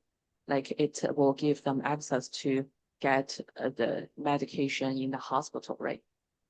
From the other aspects, usually the doctors, the physicians can apply some like telemedicine using some apps and other tools to follow up the patients. This situation is particularly useful during the COVID-19 pandemic, right? Mm-hmm. And sometimes we also use telemedicine to do some clinical trials, like especially at my hand, we have investigated the digital therapeutics, like the cognitive, some apps can alter the behavior, the negative emotion, like improve their emotion for the patients with AD, and we compare whether the CBT, cognitive behavior therapy delivered by the digital apps can improve the outcomes of patients, and the results have been published, and it's quite useful. So I guess it's a very good experience and a good chance to for both for the patients as well as for the doctors. Yeah, thank you. And so just one follow-up question in regard to the use also of artificial intelligence or augmented intelligence to help to better manage atopic dermatitis. I didn't hear that as part of any of the presentations, but wondering if any of you have novel thoughts around augmented artificial intelligence and the support in the AD community for the access purposes that we've just spoken about. I think this part of discussion will be in a few minutes because we have a special presentation about artificial intelligence and but before Right, but from the US, but I'm just wondering from other regions. Oh, if we yes. have- Yeah, yeah. do you have any experience in the field of artificial intelligence? Yes, I guess AI is definitely an advantage in the United States. In China, it's like we have made some efforts to develop some AI tools to evaluate the patients. Like we will capture their the skin lesions on their body area, and we can calculate like how severe the patients have this disease. Is for diagnostic and evaluation rate. But I guess in the future, AI will be more useful for the doctors, not only for the diagnostic, but also for like the prevalence and the outcomes prediction and whether, especially today, like we have a lot of medications, the targeted therapy, we can predict the best medication for the right patients. Yeah, that's from my perspective. And Can Roberto, Can I? Yes, from Yeah, I could talk about, I have a patient who's a computer engineer and he's in this, works in this area of artificial intelligence and chatbots. So he's quite knowledgeable about that. And he's very skeptical himself, being a patient, because when you work with artificial intelligence in medicine, you have to be sure that the answer you're going to get won't hurt you. So, and he thinks artificial intelligence is not as, you know, you can rely on it for advice in medicine. Still, it hallucinates. It can give you different questions and for. So, but eventually, for other things like other studies, but not for medical advice, is still, and is yeah. So that's his thoughts. May we have the opinion of our Algerian colleagues? Samira, would you? Yes, yes, I'm here. I would like to respond about telemedicine. We are using telemedicine in our daily consultation with our patients. They are sending their images, their questions. But there is a project to develop the telemedicine also for workshops of AD, because our main problem is the attendance when the patient is leaving at Algiers, it's here for the workshop. But when the patients are living in far cities, it's more difficult. So it will be very useful to use telemedicine for our workshops of therapeutic education. About AE, we are now working with students to develop AI for the diagnosis now. It's a work of thesis of medical students developing AI, but I think it will be very useful for predicting and for scoring also. Okay, thank you. Thank you. Do you have any remarks or comment? I just have another question. Yeah. Melanie Funk from Eczema Support Australia, patient organisation, and also part of the Global Skin delegation here. My question is in the theme of uniting together for better outcomes. With the eczema education programs in schools that you have, do you include the involvement of patient organisations, or would you like to ensure that ongoing support and being able to reach not only patients within your own potentially hospital or clinic environments, but those who are not quite yet connected with those medical facilities. How do you include patient organisations in those educational workshops and programs?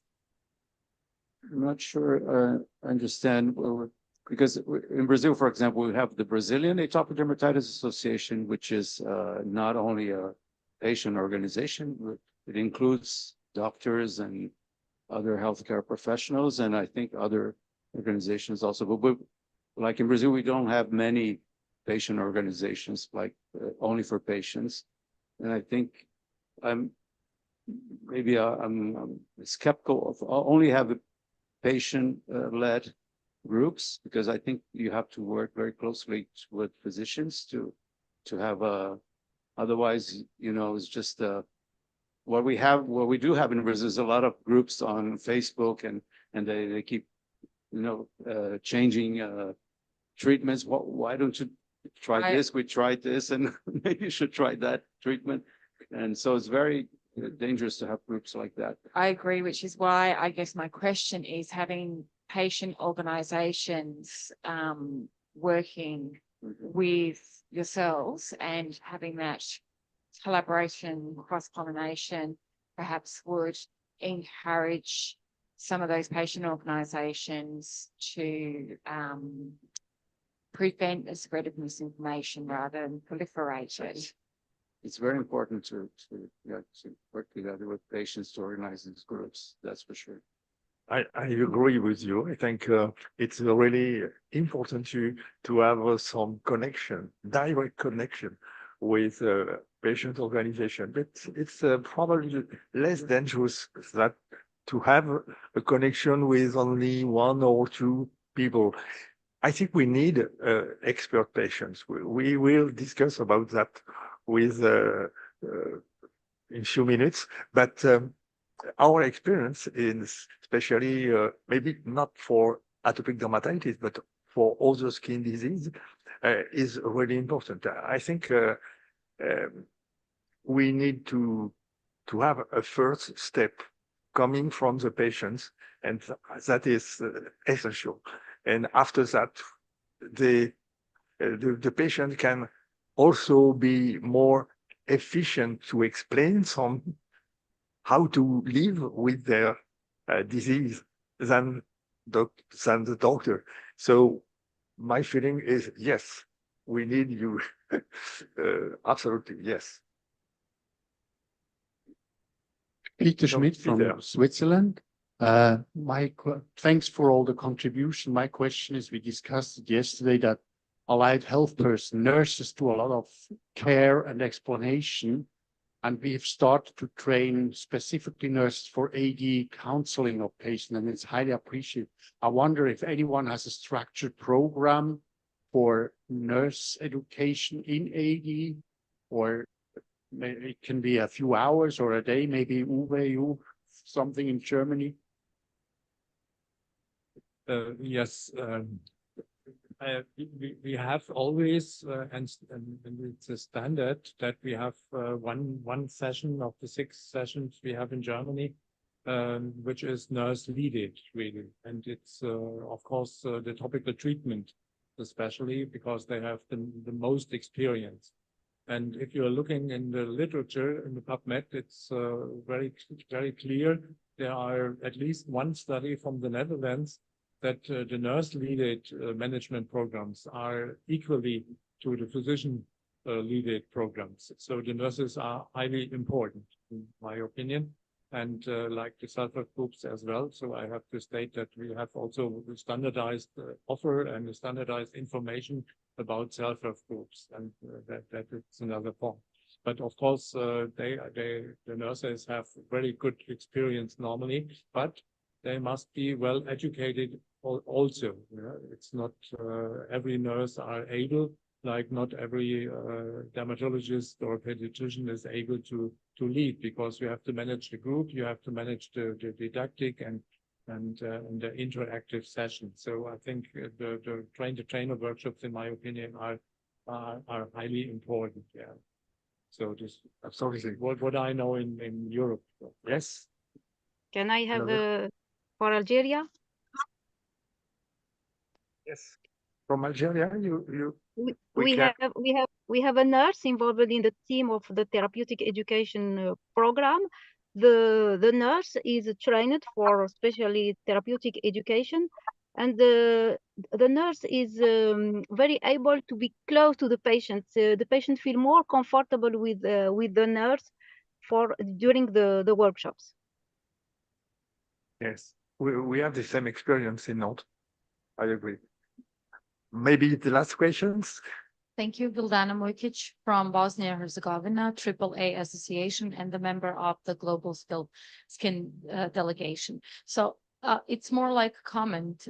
It's a great opportunity that that you can hear patient voice as well, but as a patient experts and patient representatives, which maybe is a new title or a new term now in the world. And we are really trying hard to help us and to help you because we are on the same side. And the whole session was about education of patients, helping them to understand their disease, health literacy from different perspectives and different world. So I would just like to hear us and see us as your partner, that we can help continue with education, because we know that you have a lot of patients to see in a day. We heard 100 per day, so we would like to see us as a partner in future, because we are the one who read Lancet as well, who read researches, and we are really ready to translate those complicated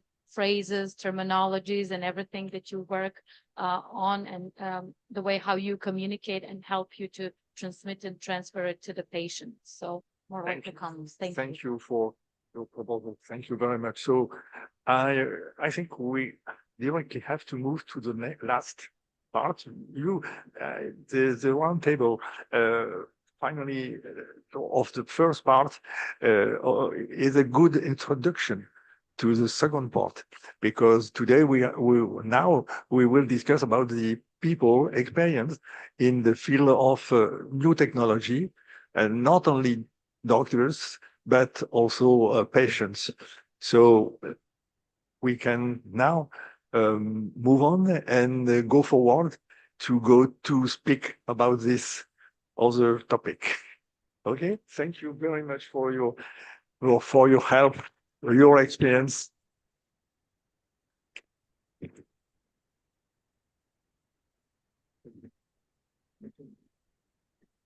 I think we don't have time to catch up with it.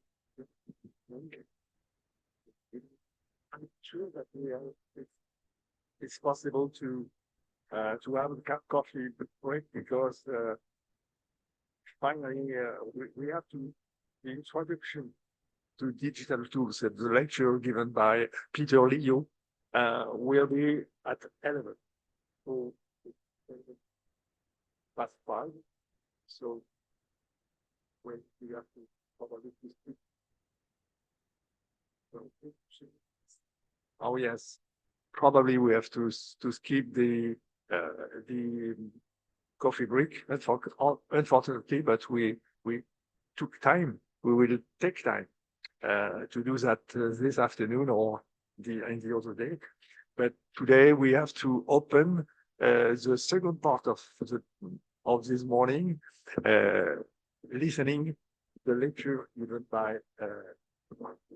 given by Peter Leo. And, so we.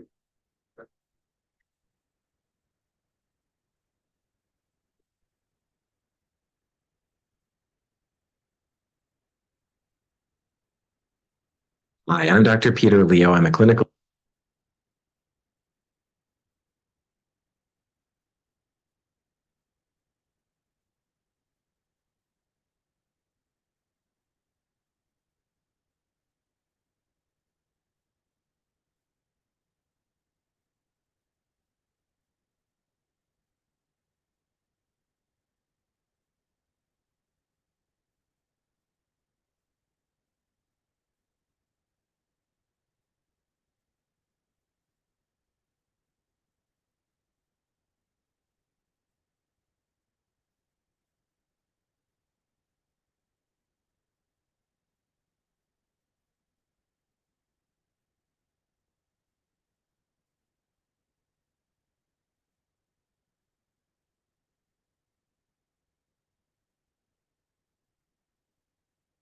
This is working. Oh, I'm happy to introduce. Hi, I'm Dr. Claudia Treidel-Hoffmann. Claudia Treidel-Hoffmann from Germany. Could you tell us what's your? Absolutely. So, warm welcome. Salam alaikum. My name is Claudia Treidel-Hoffmann. I'm from Germany, Augsburg, and I'm dermatologist by training. And my main topic is also environment and health. So how the environment is impacting on us and also on the skin. But digital tools, I think, is a main topic also to improve patient health. So I'm happy to share this session together with you. Thank you.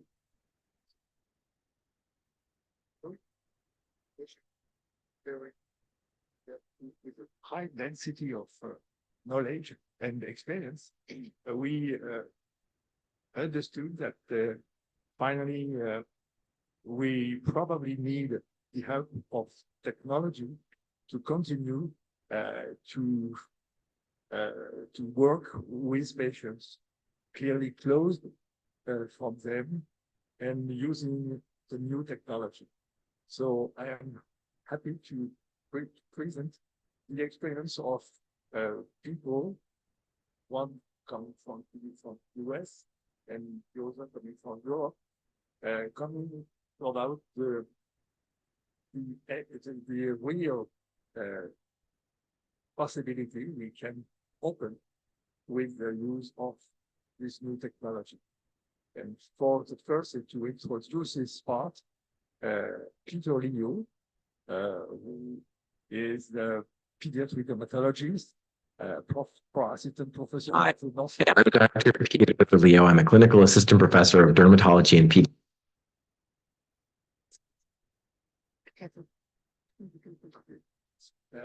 Peter Leo has an important experience. He created the Chicago Integrative Eczema Center, devoted to taking care of patients with eczema and their family.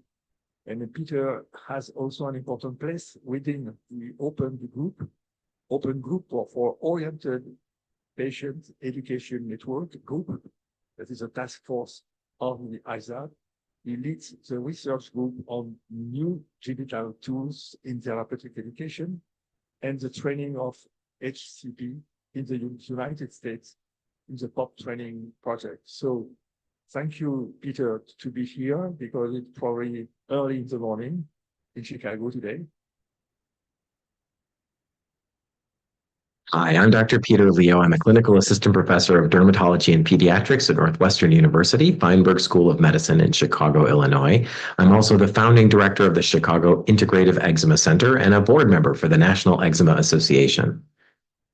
In the next few minutes, I want to talk to us a little bit about an introduction to digital tools, some of the different tools that are now at our fingertips and increasingly, I think, are going to become very central to the practice of medicine. Of course, I'm going to really be talking about artificial intelligence and large language models. These are my disclosures. Honestly, none of them are really relevant to what we're going to be talking about here. So we know that large language models have made an enormous splash in many areas, from law to medicine to everyday life. And we understand that this is becoming an important source of information for everybody out there, including patients and caregivers. One of the most advanced ones, and it is a race for sure. There are many different models that are being trained, and it seems like each one can start to outdo the others. It's going to be a very interesting few years as we continue to push forward. But I will say that ChatGPT seems to be one of the most dominant ones, and it is a conversational chatbot largely that has been trained on a huge range of internet sources and other data sources. And part of the promise is that it can use reinforcement from human learning and feedback. We know that it's growing at a crazy rate. In fact, it actually surpassed Instagram for the fastest growing user base. It had something like a million users in the first 5 days of launch and 100 million users by January of 2023. So it really is explosive. Many people are paying for this service, and Even the biggest names are now involved. Of course, Apple Computers is going to be having a specialized version of this and actually are working with OpenAI, the people behind ChatGPT, for some things coming to their platforms this year. Google has their own models that are extremely advanced and sophisticated. The current model is called Gemini, and there are other ones that are just fascinating and interesting. So we're going to be in this fascinating space now going forward. Now, we know that one of the things these can do is they can look at images. And some of my colleagues expressed some concern. Are patients going to send pictures of their rashes and get a diagnosis? And the answer is yes. I think at some point it will be able to do that. And already we see some early prototypes that it can. But I would argue that that's actually not our most important role. And I'll get into this in a moment, but that a bigger part of our role is really educating patients, designing treatment plans, and talking about what patients need. So we're going to get there, but I do think that's part of it. The other half of that is generating images, and it's pretty astounding the kind of images these can generate. Now, this is already months old, and this is more of a painting style. But what's remarkable is some of the newest ones can create photorealistic images that are getting increasingly difficult to distinguish from a real image, and now even videos. We're seeing live videos that honestly are difficult to tell at first blush. And it reminds me of, I'm old enough now to remember when the Photoshop kind of concept became popular, and there was a funny meme where people would say something along the lines of, I can tell it's a Photoshop and not a real image. I've seen a few of these in my time, but increasingly it became to the point where I don't think anybody can reliably tell if an image has been altered. And I think we're at the same sort of uncanny valley moment with AI images. You can usually tell, and in fact, in this photograph, I point out something fascinating here. Fingers tend to be a problem for AI. So there's too many fingers on this image here, and that is one of the tells, if you will, one of the signs that it has been AI has been involved. So that's interesting. But I presume it won't be very long that we won't be able to to reliably determine the difference. Now, one of the problems that seems to be built into AI is that it can confabulate or lie, it can hallucinate, just make things up. And when it's trying to sound human, which it really does, it can say these things confidently in a way that doesn't sound like it's unsure or hedging. And this makes it very tricky. And there have already been a number of legal cases where people have gotten into trouble because they've shared AI knowledge that actually turned out to be false. And of course, obviously, the person who's sharing it is ultimately responsible. Now, at its best, it can be almost magical.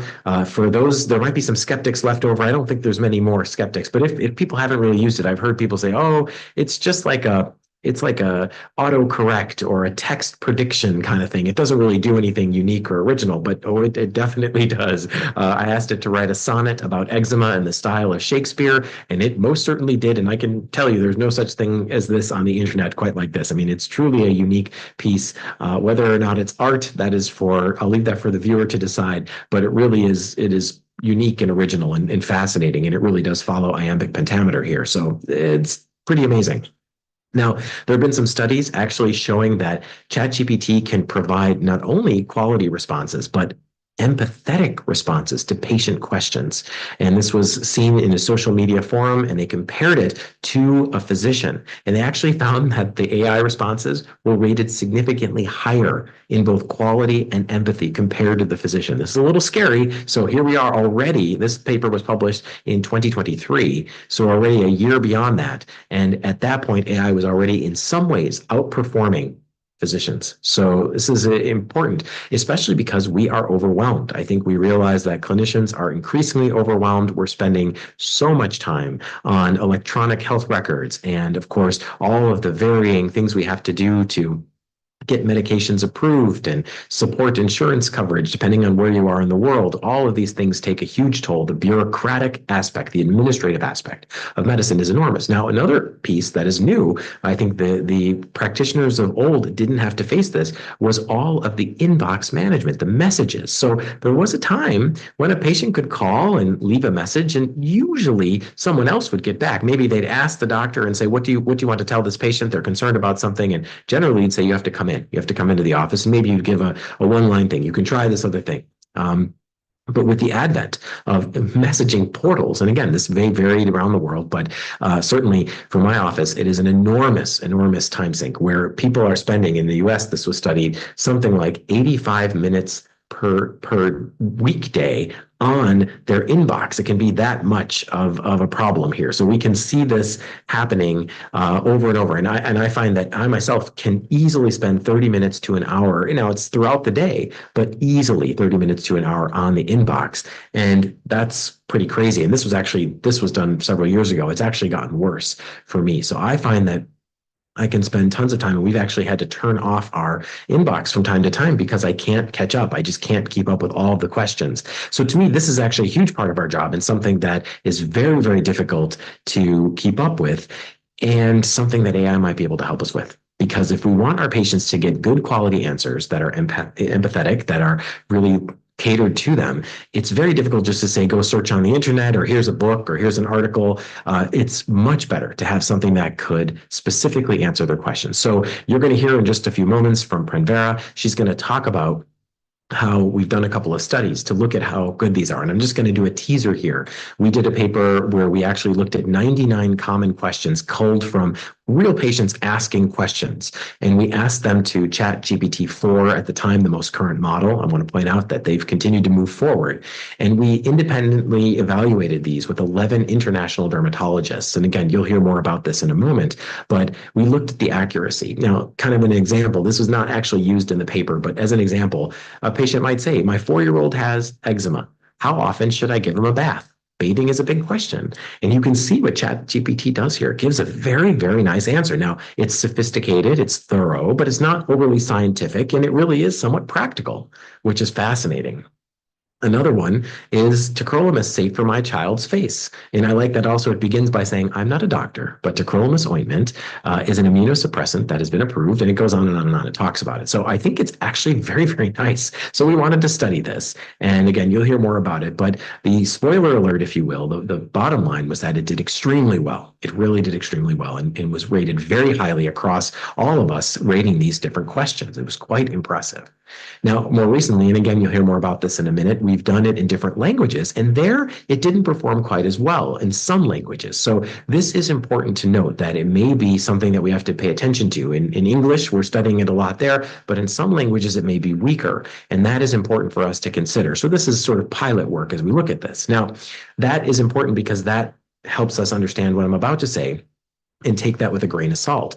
The next step would be to customize a GPT, right? So these general systems are going to be nice, and patients can ask a lot of specific things and it knows, but what if we could teach a GPT more specifically about our style, our thoughts, or for example, for an organization, and upload all of the documents and the website and all that. So you really could limit it from being anything in the world to very, very focused and put some guardrails. So if a patient were to ask something dangerous, it would say, I'm sorry, I can't talk to you about that. I don't know, you need to seek somewhere else. This is not what we're talking about. It would really have better guardrails. So this is the idea. There are a few services. This is one of them that allows you to do this very, very inexpensively. In fact, the basic tier is free. And we are doing a pilot for the National Eczema Association. Now, I want to be clear, this has not been accepted. This is not live online. We are playing with it as an idea, but the concept would be that we could build a specialized chatbot designed for the National Eczema Association that would take all of the knowledge we've acquired and all of the websites that are part of National Eczema Association, all the handouts, all the learning, put it in one GPT that then patients could interface with directly. So this is, again, experimental. We're playing with it, but it would start, hi, welcome to the National Eczema Association webpage. What questions may we answer for you today? A patient might say, why am I flaring up? Why is my eczema flaring up? And it would give a beautiful answer, and it would be based on all of the teaching specifically that we've given it. So it would be, in theory, more curated, more specific and specified and focused than just a general type of a performance program. Now, another one, should I put tea tree oil on my eczema? A friend of mine says this would be the cure. Well, it says using tea tree oil is not recommended as it can be too harsh and irritating for sensitive skin. While tea tree oil has some antimicrobial and anti-inflammatory properties, it's wonderful. So it really is giving patients things that they might ask, especially non-specific things to their own care. Obviously, if a patient has a question about a side effect, or if they have a question, which medicine should I put on, that might need a clinician who understands their particular case. But here, we can see that we have the ability to ask more general questions and even get into some of the more specifics they can understand a bit. So going on and on and on. So this is something we're playing with. And I really do think this could be something we're going to see in the future. Different organizations can then custom teach their GPT. And I almost wonder if there will be a set of teachers out there, sort of like school teachers, educational experts, who will, part of their job will be to be a consultant to teach or train a specific GPT on an area of focus. So maybe there'll be for a different organization or for a company or for disease states, we can work on these things. So we are playing with this right now. I will keep you posted. I'm hoping to have some more feedback in the next few months. But I think in conclusion, we've entered into a new era. There's going to be a lot of exciting stuff. Some of it is going to be scary, I'm sure of it, but I really think that AI can help us and our patients. It can extend us. It can give some of the pieces that we need to give to the patients, but maybe can't. It can do some of that for us. And whether we like it or not, I don't think we could put the genie back into the bottle. Thank you so much for your attention. And I wish I could be there live, but I hope everyone has a wonderful conference. So we thank Peter for this registered talk, and he's not here and also not online. So there's also no possibility for questions. So we are moving on to the next talk, but we can discuss all this in the panel discussion afterwards. Yeah.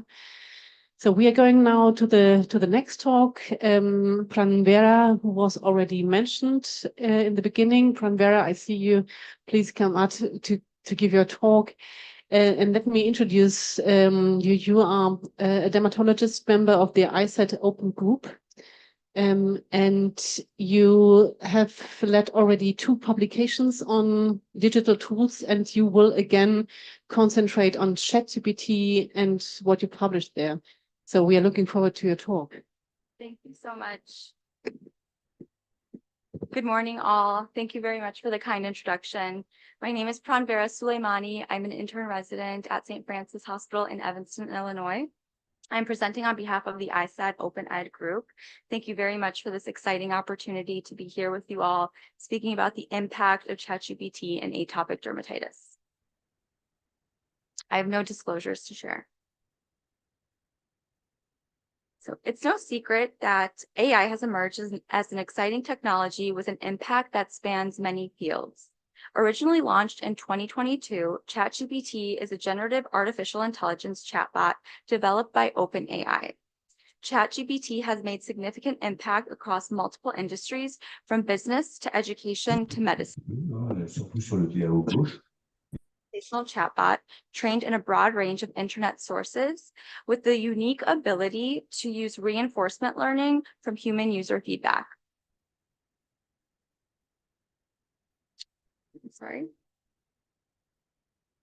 From the previous studies, we know that this large language model has the ability to provide empathetic and quality responses. But how does that translate into the world of atopic dermatitis? Given that ChatGPT exhibits this remarkable ability to analyze information and provide personalized advice, our group decided to evaluate the reliability of ChatGPT-4 responses to commonly asked questions by atopic dermatitis patients.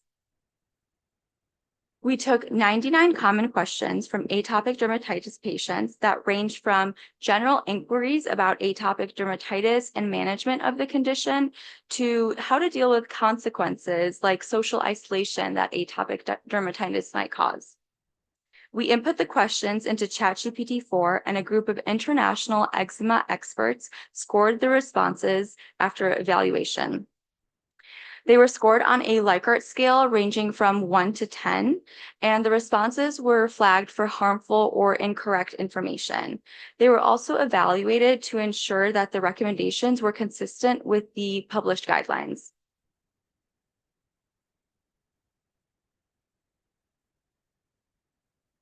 The graded responses were averaged, and scores ranged from 8.18 to 10, indicating high levels of evaluator satisfaction. Overall, there was overwhelming reliability of the responses provided by ChatGPT to these wide-ranging questions frequently asked by patients. Importantly, most responses acknowledged that it was not a physician and directed users to a healthcare provider. Though no responses were flagged for dangerous or harmful information, lower scores were reported for incomplete answers or in instances where the responses deviated from evidence-based medicine. Given these findings, our group then decided to expand our initial question and explore how ChatGPT performs in languages other than English. We used a translating service to translate the original set of questions into 8 listed languages on the slide. We applied the same methodology to see how ChatGPT would perform. Dermatologists proficient in these languages then evaluated the generated responses for accuracy, depth, completeness, and clinical relevance. However, this time the overall quality and reliability of ChatGPT's responses was scored on a Likert scale ranging from 1 to 5.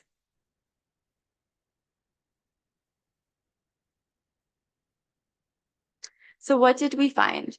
As before, the scored responses were averaged, but this time there was more variability. Scored responses ranged from 3.98 to 4.62, demonstrating significant variation. Upon review of the generated responses, we noted a noticeable lack of depth and accuracy, indicating room for improvement and providing more informative and helpful responses.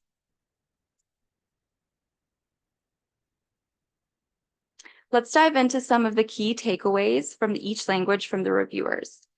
Brazilian Portuguese had the lowest average pertinence score of the 8 languages. Responses were criticized for being superficial, repetitive, and lacking objectivity. While most information in the answers was true, unnecessary information was also noted. Additionally, with outdated information, such as missing treatment options like JAK inhibitors, there was thought for potential harm. Most discrepancies in the Chinese version of ChatGPT's responses were due to information obtained from Chinese language websites. Specifically, lower ratings were given to responses concerning the safety and efficacy of traditional Chinese medicine and the utility of probiotics. Additionally, many of the answers recommended consulting with a physician. While this is generally a useful suggestion, it did leave the evaluator feeling that the responses lacked utility, especially combined with the fact that the responses were somewhat lower quality in general.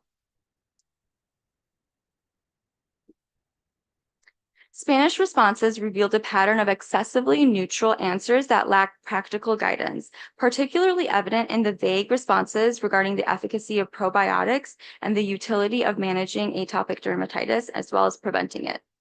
Despite generally providing technically accurate information, the responses often adopt a hesitant yes, but no, but sometimes stance, failing to offer clear and actionable advice for their patients seeking guidance on their condition.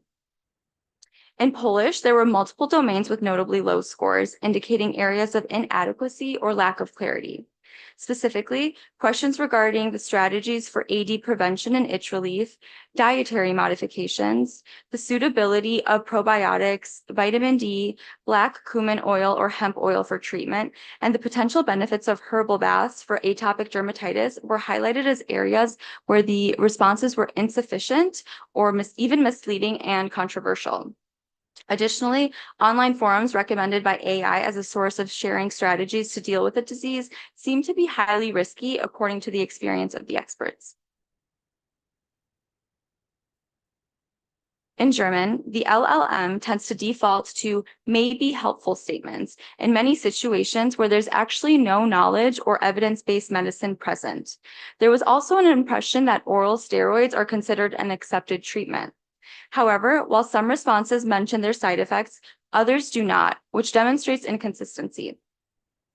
The only biologic treatment mentioned by the LLM in German was dupilumab, despite there being more options in Germany at the time. It was also noted that the LLM tends to provide very wordy responses, even for questions that could be succinctly answered in one sentence. In French, the overall feedback was positive, with high scores indicating generally satisfactory responses. However, several questions received notably low scores. These included inquiries about the utility of utilizing moisturizer from birth to prevent the development of atopic dermatitis, introducing new foods into the diet of a child with eczema during the flare, the efficacy of black cumin oil or hemp oil as treatments for AD, as well as questions related to hair loss and vitamin D. The feedback also highlighted a lack of clear-cut responses regarding the application of topical steroids and the associated risk of developing diabetes, which contributed to the lower score of these areas. Overall, while ChatGPT performed well in French, this relatively high score does not seem to reflect some of the harsh criticisms noted in the comments of these responses. In Danish, many responses lacked quality and usefulness, and approximately 25% recommended consulting with a physician. This was thought to be partially redeeming because it is a sensible suggestion. Specific areas with notably low scores included the suitability of black cumin oil or hemp oil for atopic dermatitis, and inquiries about hair loss, herb baths, and herpes were highlighted as areas where the responses fell short. Finally, Italian responses were noted to have the highest average pertinence score of the 8 languages. However, notable issues were identified. Some responses endorsed traditional Chinese medicine and probiotics, interventions that the evaluating dermatologist did not agree with. However, the responses ultimately recommended discussing treatment options with a dermatologist upon favorably and offset a lower score. Nonetheless, the overall message of some of the responses were unclear. Additionally, false claims such as regarding skin sensitivity to UV rays and treatment-related hair loss were noted along with inappropriate recommendations like low-potency hydrocortisone. As we can see, there exists a noticeable discrepancy in the evaluation of responses generated by ChatGPT in certain questions. In some language, responses are deemed highly relevant, while in others, they're deemed irrelevant or marginally relevant. So we took the 5 lowest scoring responses across the 8 languages, which range in average pertinence score from 2.25 to 3.38, and compared those responses to their English counterparts. Interestingly, we found that the responses in English scored quite highly compared to the other languages. This suggests that AI-generated responses in the selected 8 languages may not have been as accurate or complete as those in English. Our previous paper demonstrated that the performance of ChatGPT-4 is quite robust in English. However, in this study, we surmise that the LLM's effectiveness in other languages is more inconsistent. Therefore, extra caution is advised when using AI in other languages, and we conclude that ChatGPT-4 is suitable for obtaining mostly factual information, but is not equipped to handle all of the complex medical questions asked by patients, especially outside of the English language. Just a quick note on the limitation of the study. The project was limited by the evaluations of the responses that were conducted by 1 to 3 dermatologists proficient in that language. So this limited pool of evaluators does introduce some potential bias or subjectivity in the evaluation process.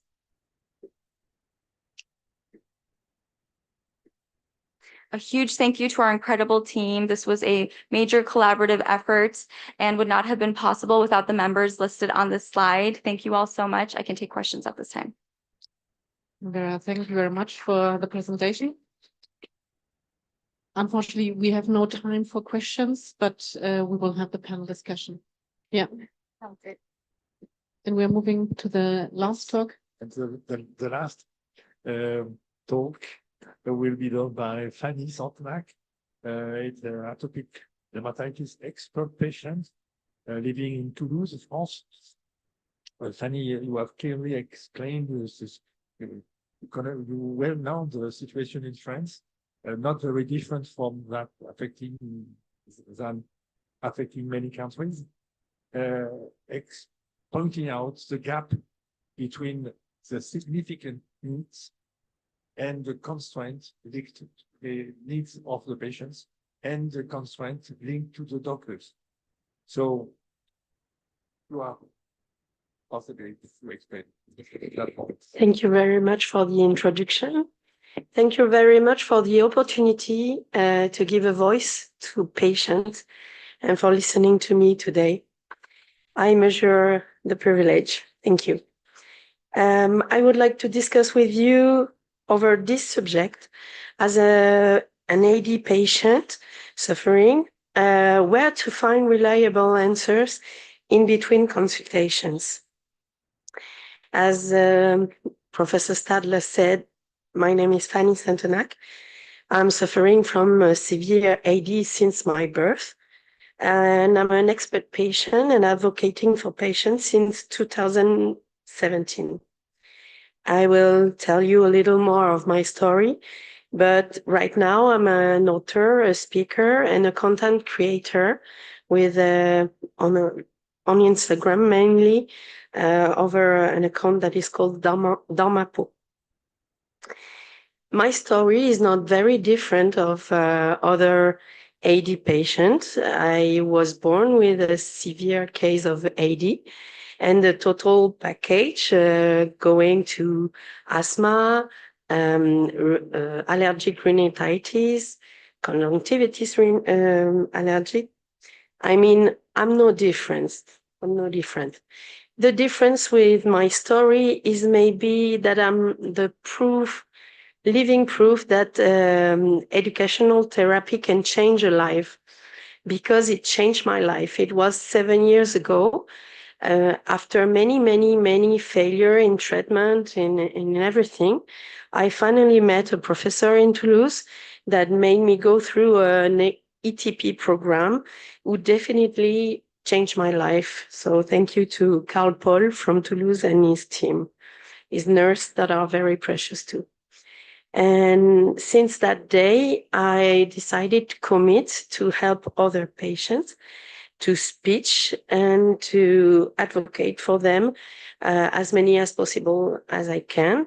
I committed in various events to do so. And you know why it took me 35 years to find answers?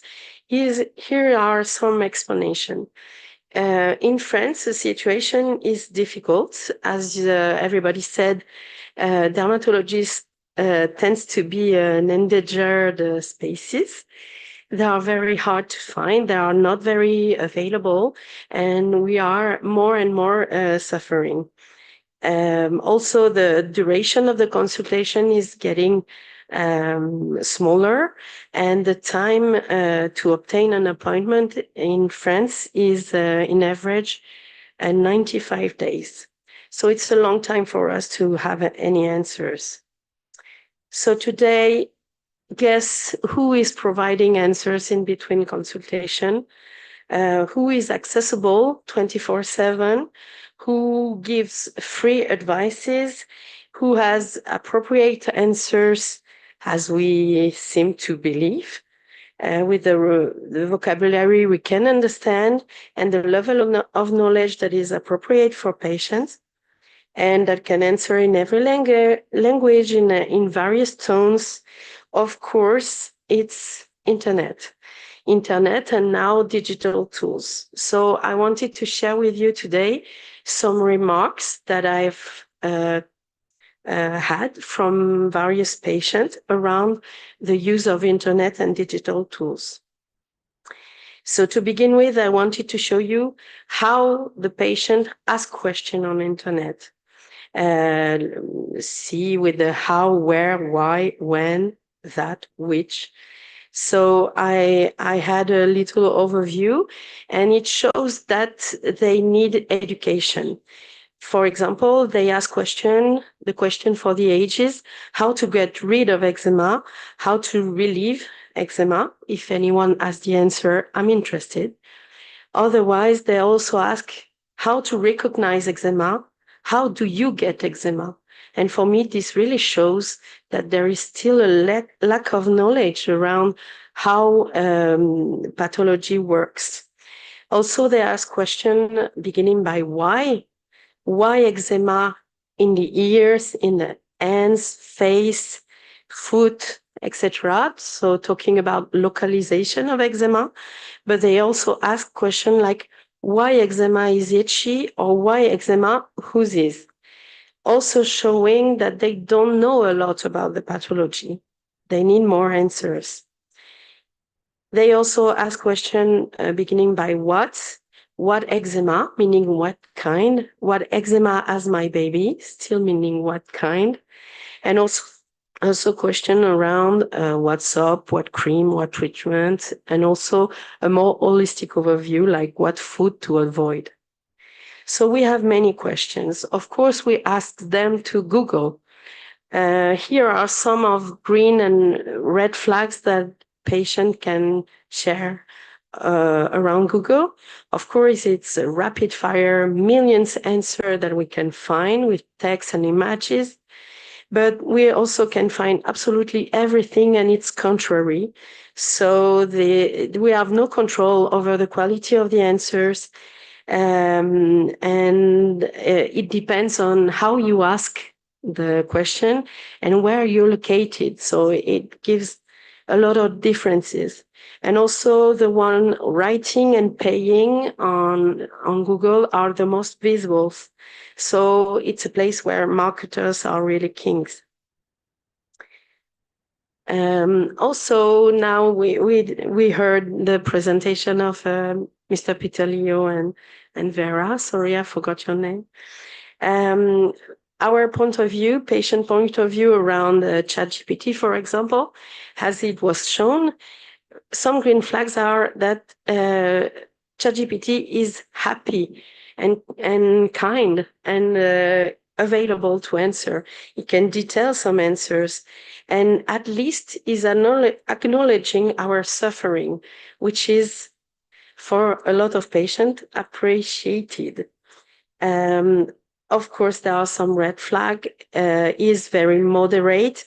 It will take no position, so it's not really reassuring, and is always pointing back to healthcare professional, which is in a way really good, but which is also a limit for patient, because if you don't trust your healthcare professional, if ChatGPT points back to your healthcare professional, then you're back to square one.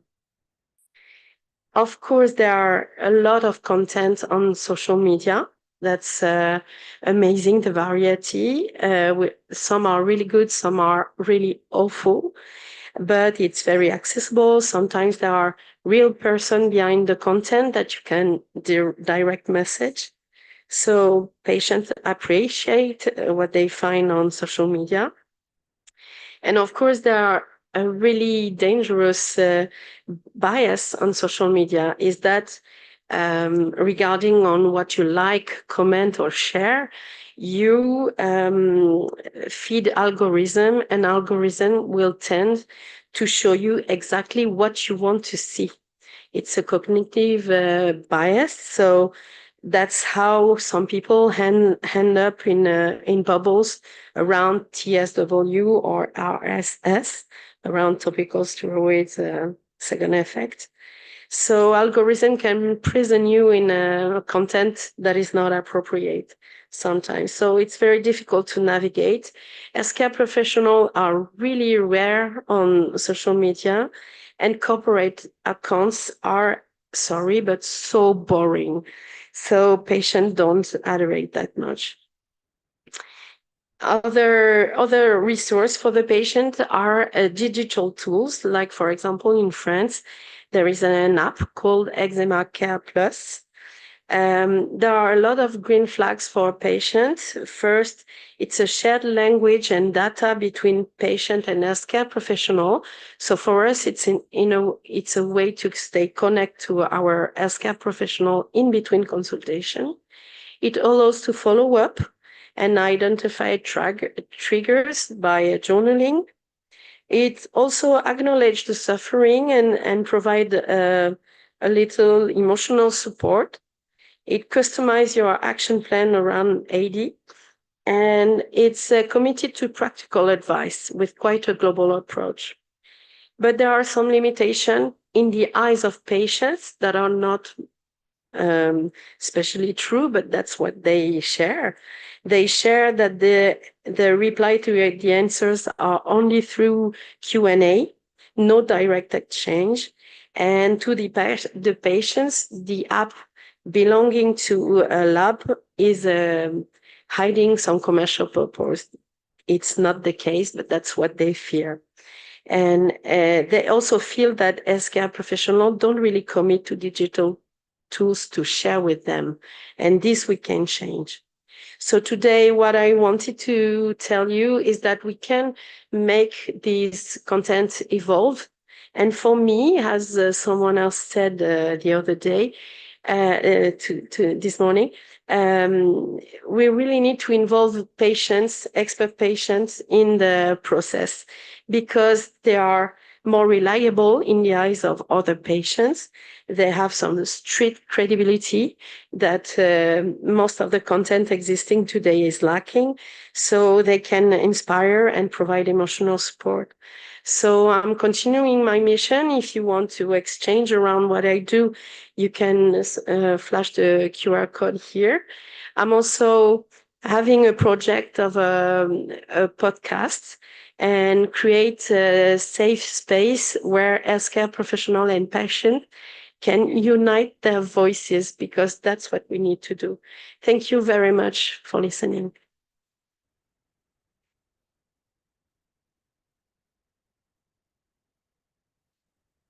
Thank you. It was great. So you can stay already here because we are going now for the panel discussion.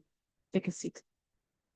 And I invite also experts to help us to enrich the discussion. Now we need the password. You have it? Good. Good.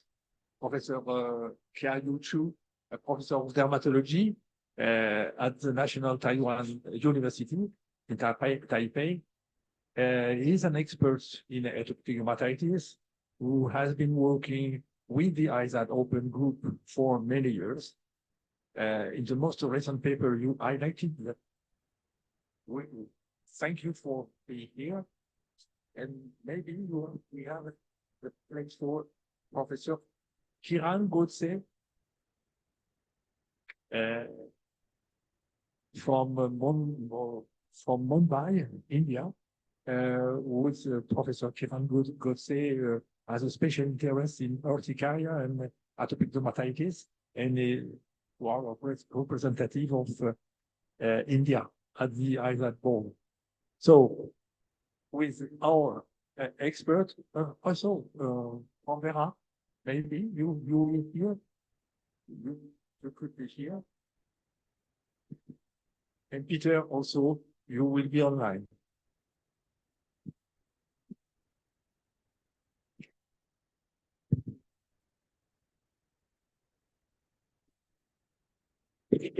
Same process than before. I think you probably have questions about our experts, because I think you listen to very good expert, very few people are experienced in the field of such technology, and only few people are able to share with us their experience in the field of patient life with atopic eczema. So that is open. Do you have any questions, remarks, comments? Please.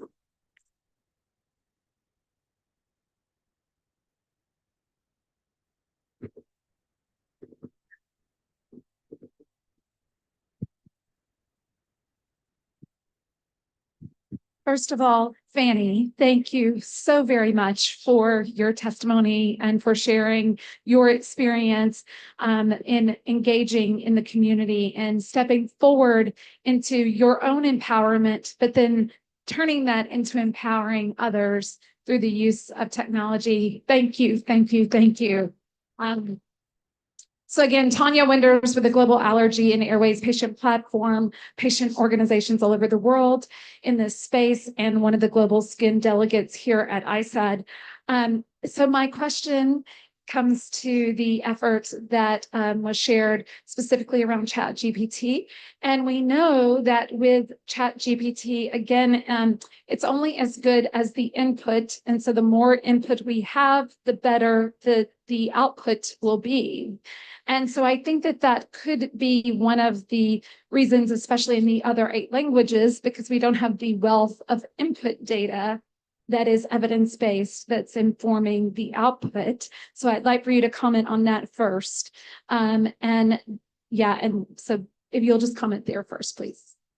Yes, I think that's a very good point to make. As you said, the input in these languages may not have been as robust, and patients may not have been searching these questions in the database. So there is a chance that it could have been less developed, so to speak, regarding the different languages versus in English, where patients are potentially more commonly using ChatGPT. It's more accessible.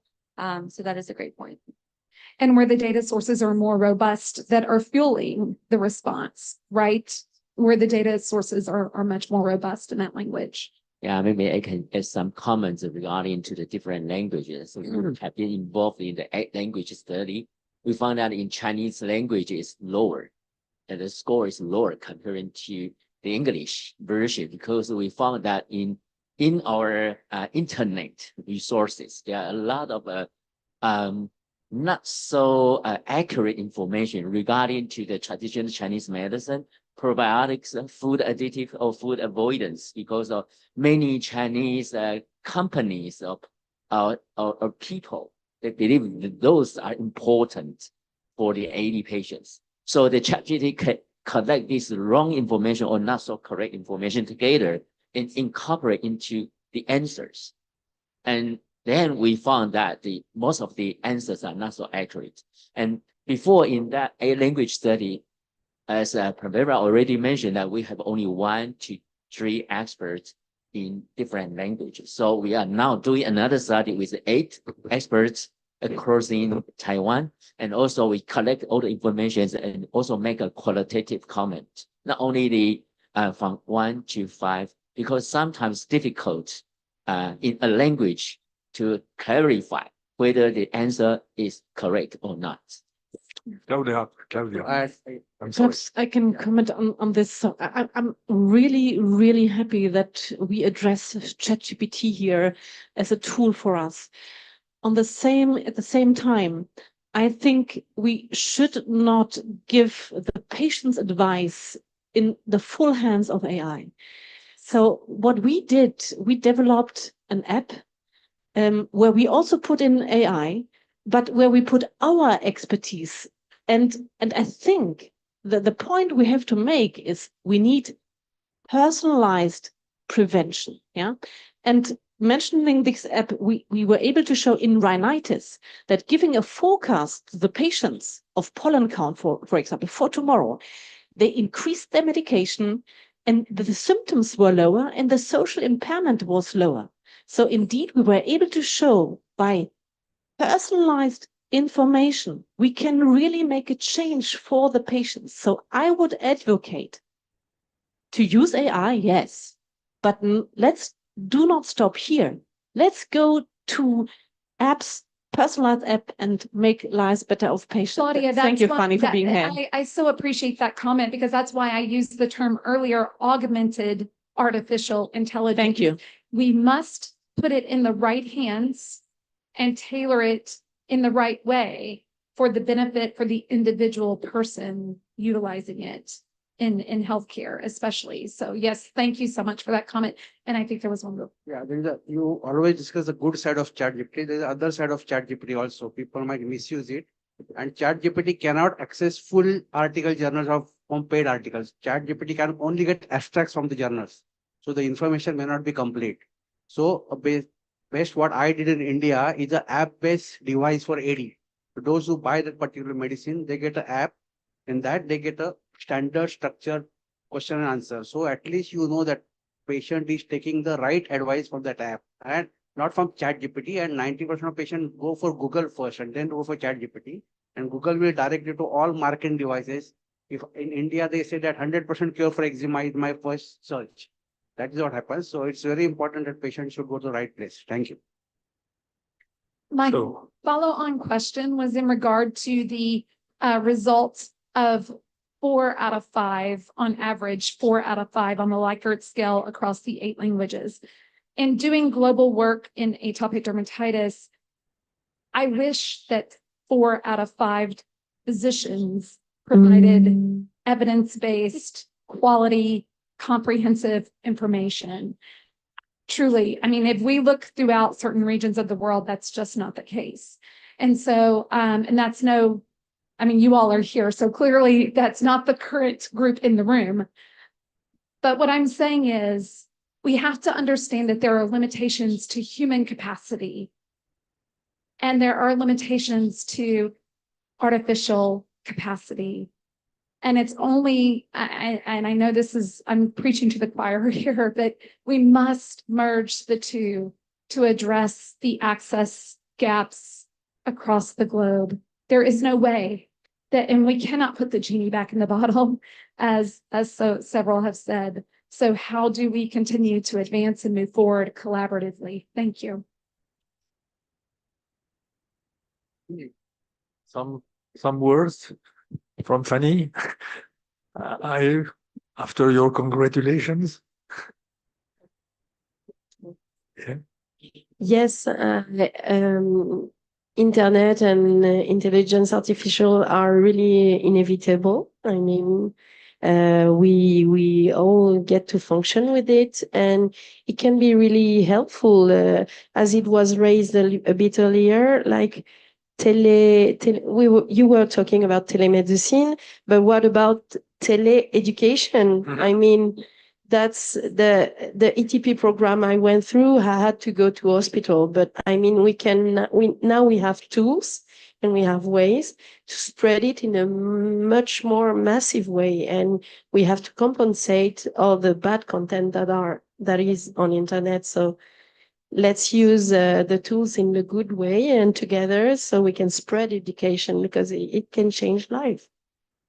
Yeah, we are doing Patient Information Day only in German on the 6th of November. I will send around, but it's only in German. But next time we will do it also in English. Yeah, but I think it's good to do it online because you can reach so many people.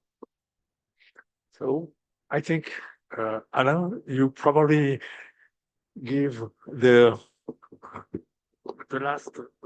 your last comment. Maybe I would like to just the detail, but not at the end, not exactly the detail, but this our presentations during this morning were recorded and have been recorded, and in the next week or months, you will probably use it. I'm sorry.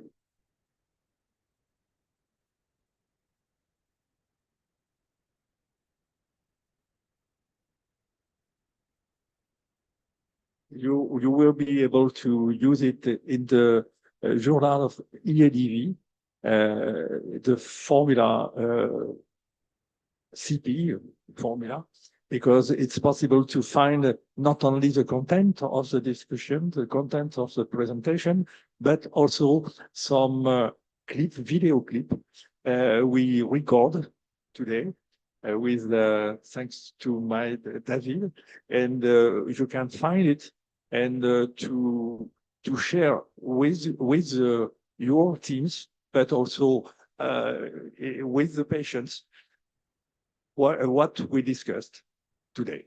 So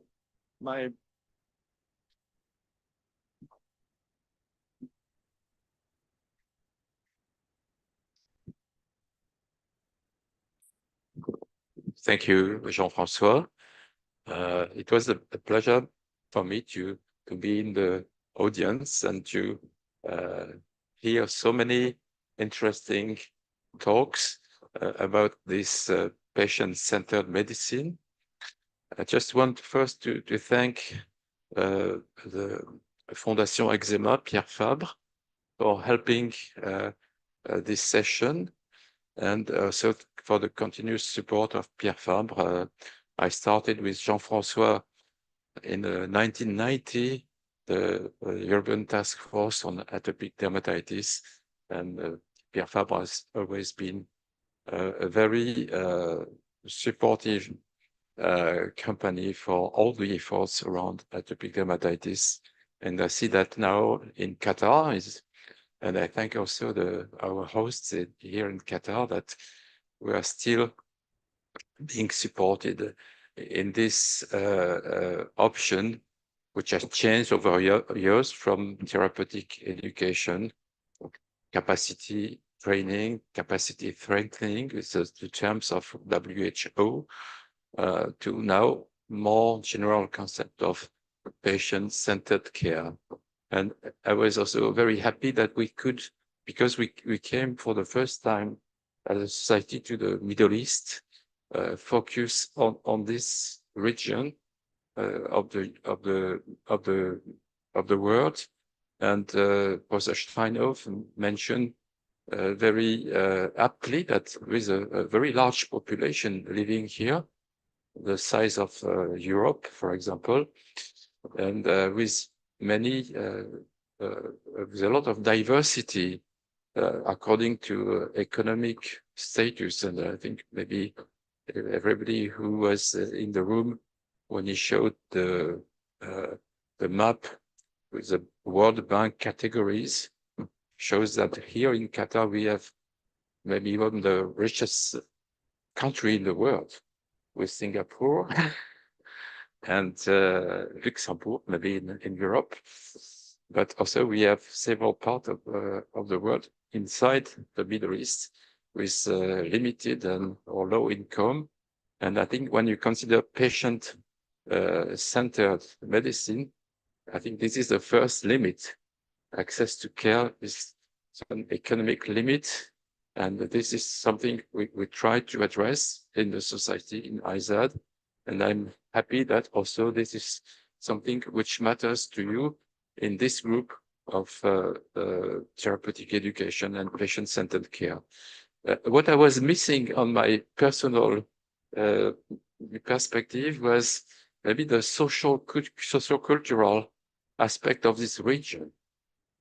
Because, of course, I see the influence of the life of the religion may also change in the situation. And I think this was not so well appreciated even when you commented about the social media and the new digital environment. I think you should pursue maybe in more the social aspects which influence how the patients feel about this disease, and also how the physician interact with the patients also, which is, I think, a bit different in this country, for example, as it is, for example, in my country, in France, in Europe. And I think the other aspects were mostly centered about the digital transformation of the society and how it affects a field like atopic dermatitis for the patient's perspective, the physician perspective. So I think what is clear based on all what we said is we have an overwhelming flow of information, and we have a lot of difficulty to manage this flow of information. And it goes to burnout for physicians, as was mentioned, but maybe also for some patients.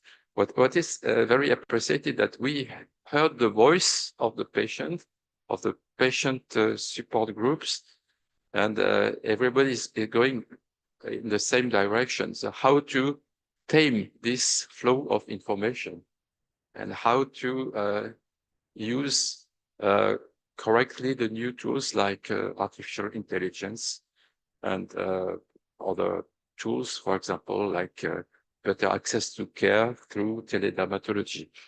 And I think this is really something which is not specific to atopic dermatitis, but atopic dermatitis is probably one of the conditions which is one of the most complex in medicine because of so many opinions.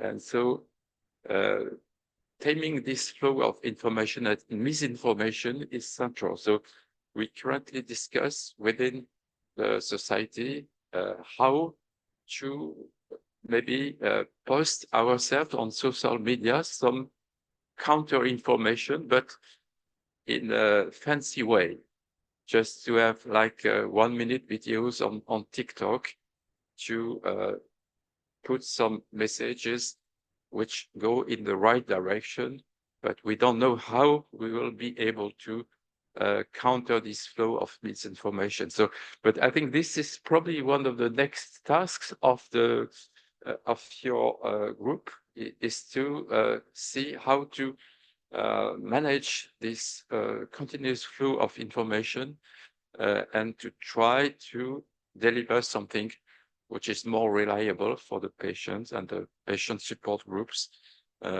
in the future. So I want to thank you, Jean-François, all your co-chairs and all the people in the room for this very nice session.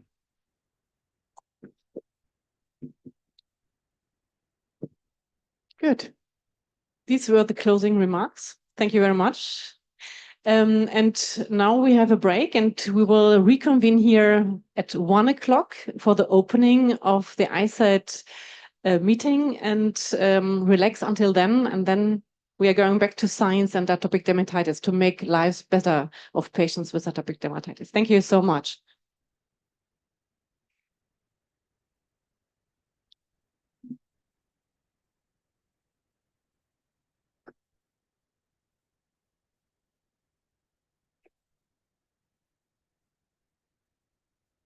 Merci beaucoup.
طيب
Rhino. Are you Rhino?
Good afternoon, everybody. First of all, I would